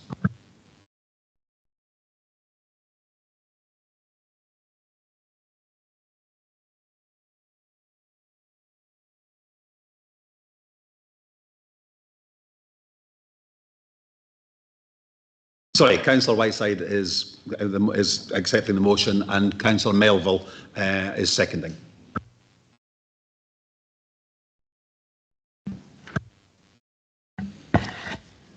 The motion by Councillor Whiteside, seconded by Councillor Melville, is to approve the recommendations as detailed in the report. The amendment by Councillor Wan, seconded by Councillor Fotheringham, is to defer consideration of the report until further discussions take place in regard to the issues raised today by the deputation. Please vote motion or amendment. Provost. Motion. Deputy Provost. Motion. Councillor Beattie. Motion. Councillor Bell. Motion. Councillor Braze. Motion. Councillor Cheap. Motion. Councillor Cowdy. Motion. Councillor Doran. Motion. Councillor Duff. Motion. Motion. Councillor Durno. Motion. Councillor Fotheringham. Amendment. Councillor Gall. Amendment. Councillor MacDonald. Motion. Councillor McLaren. Amendment. Councillor Meakin. Motion. Councillor Melville. Motion. Councillor Gavin Nicholl. Amendment. Councillor Louise Nicholl. Amendment. Councillor Proctor. Amendment. Councillor Scott. Amendment. Councillor Shepherd. Motion. Councillor Speed. Amendment. Councillor Stewart. Amendment. Ann. Motion. The motion is carried by 16 votes to 10. Thank you very much. Right, now on to number 15, Development Plan Scheme and Participation Statement 2023. You have it in front of you, and Jill Patterson, Service Leader, is to introduce this report.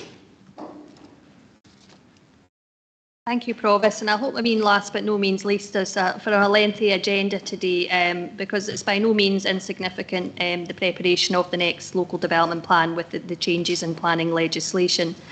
The report in front of members today is to seek approval for the development plan scheme and participation statement for 2023. It sets out the stages and timeframe for the preparation and production of the next local development plan for Angus, alongside how the engagement with a wider range of stakeholders, organisations and members of the public will be undertaken. This round of development plans will see a much closer alignment with the Council's community plan and the Council's own plan, and is effectively a spatial representation of those documents. Although not a statutory part of the process, we have undertaken engagement and consultation on the draft development plan scheme and participation statement between the 24th of October and the 21st of November, with a series of questions on the format and content of the development plan scheme and the participation statement being asked. In addition, a further set of questions were posed to find out how a wide range of stakeholders, partners and members of the public wish to be informed, engaged with and collaborated with and consulted upon during the preparation of the next local development plan, and that will feature in future iterations, and the detail of that will be developed as we move forward throughout the process. 38 responses were received to this consultation, and those are summarised within the report and provided in detail in Appendix 2. Several changes to the development plan scheme and participation statement were made in relation to these responses, and those are also noted in the report and appendix. The report also briefly recaps the main changes to the planning system in Scotland, particularly in relation to the development plan. The report also provides members with an understanding of the potential financial implications associated with the new and additional requirements placed on the Council in relation to the preparation and production of the development plan under the new system. Finally, the report updates members on the progress on the preparation of the next local development plan and informs members that the invitation to prepare local place plans has been issued to local communities.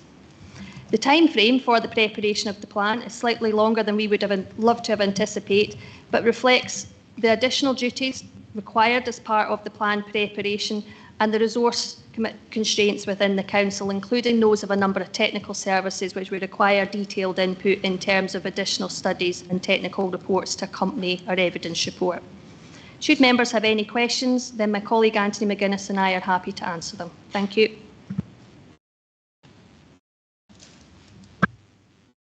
Anyone got any questions? No. Councillor Devine. Thanks, Provost. I noticed that there weren't many community councils responded in terms of this. Are you going to go out to them specifically to see if they will get involved? Because they may just have missed it, but I don't know. I think it's really important that they are involved. Thank you, Councillor Devine. Yes, my colleague Anthony McGuinness actually attended the recent biannual meeting of the community councils and provided an overview of the process.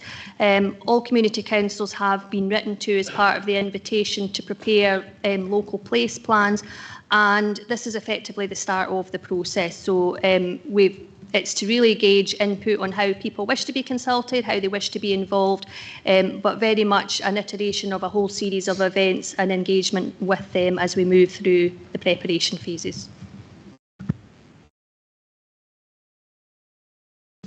Thank you. Any questions to Councillor Doran?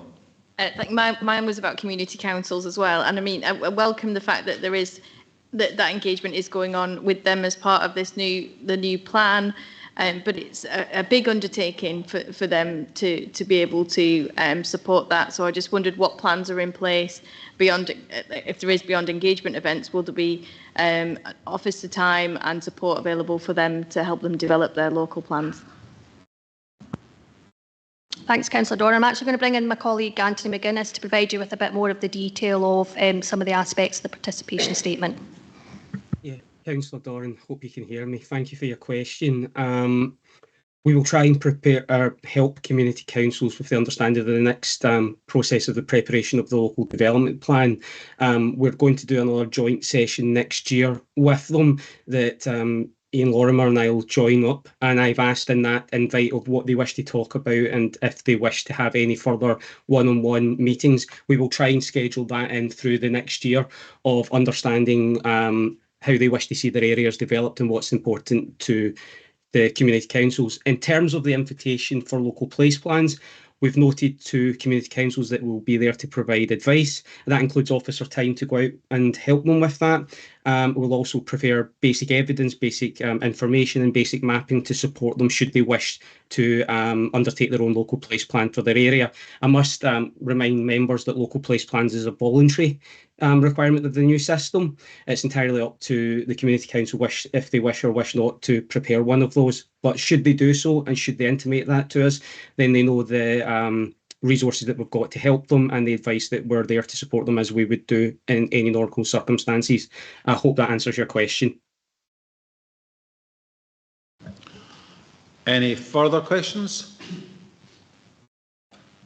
Comments? Councillor Melville. Yes, thanks, Provost. I've got a couple of points on this. First, I'm really pleased to see the focus on engaging with children and young people in this plan. As a spokesperson for youth engagement, you probably would expect me to say that, but community empowerment is very important to me, and I'm glad that young people across Angus will be able to have a stake in the development of their community. And further on community empowerment, as the final question there referenced, I am glad to see in the report also support that the Council is able to provide to local communities who are considering drawing up local place plans. I think this could be quite an important tool for the Council to get the local development plan going in the right direction, and I would encourage community councils and other incorporated community organisations to look at that and look at doing that if they have both the wish and the capacity to do so. Thanks. Thank you very much, Councillor Melville. Any further comments? All right, you have the recommendations in front of you, recommendations 1 to 3. Is that agreed? Agreed. Thank you all very much. It's been a long meeting, but seeing democracy going from strength to strength within Angus Council. Everyone have a lovely Christmas, and we'll look forward to seeing you all in the new year. Thank you very much. John, can you stop the live stream?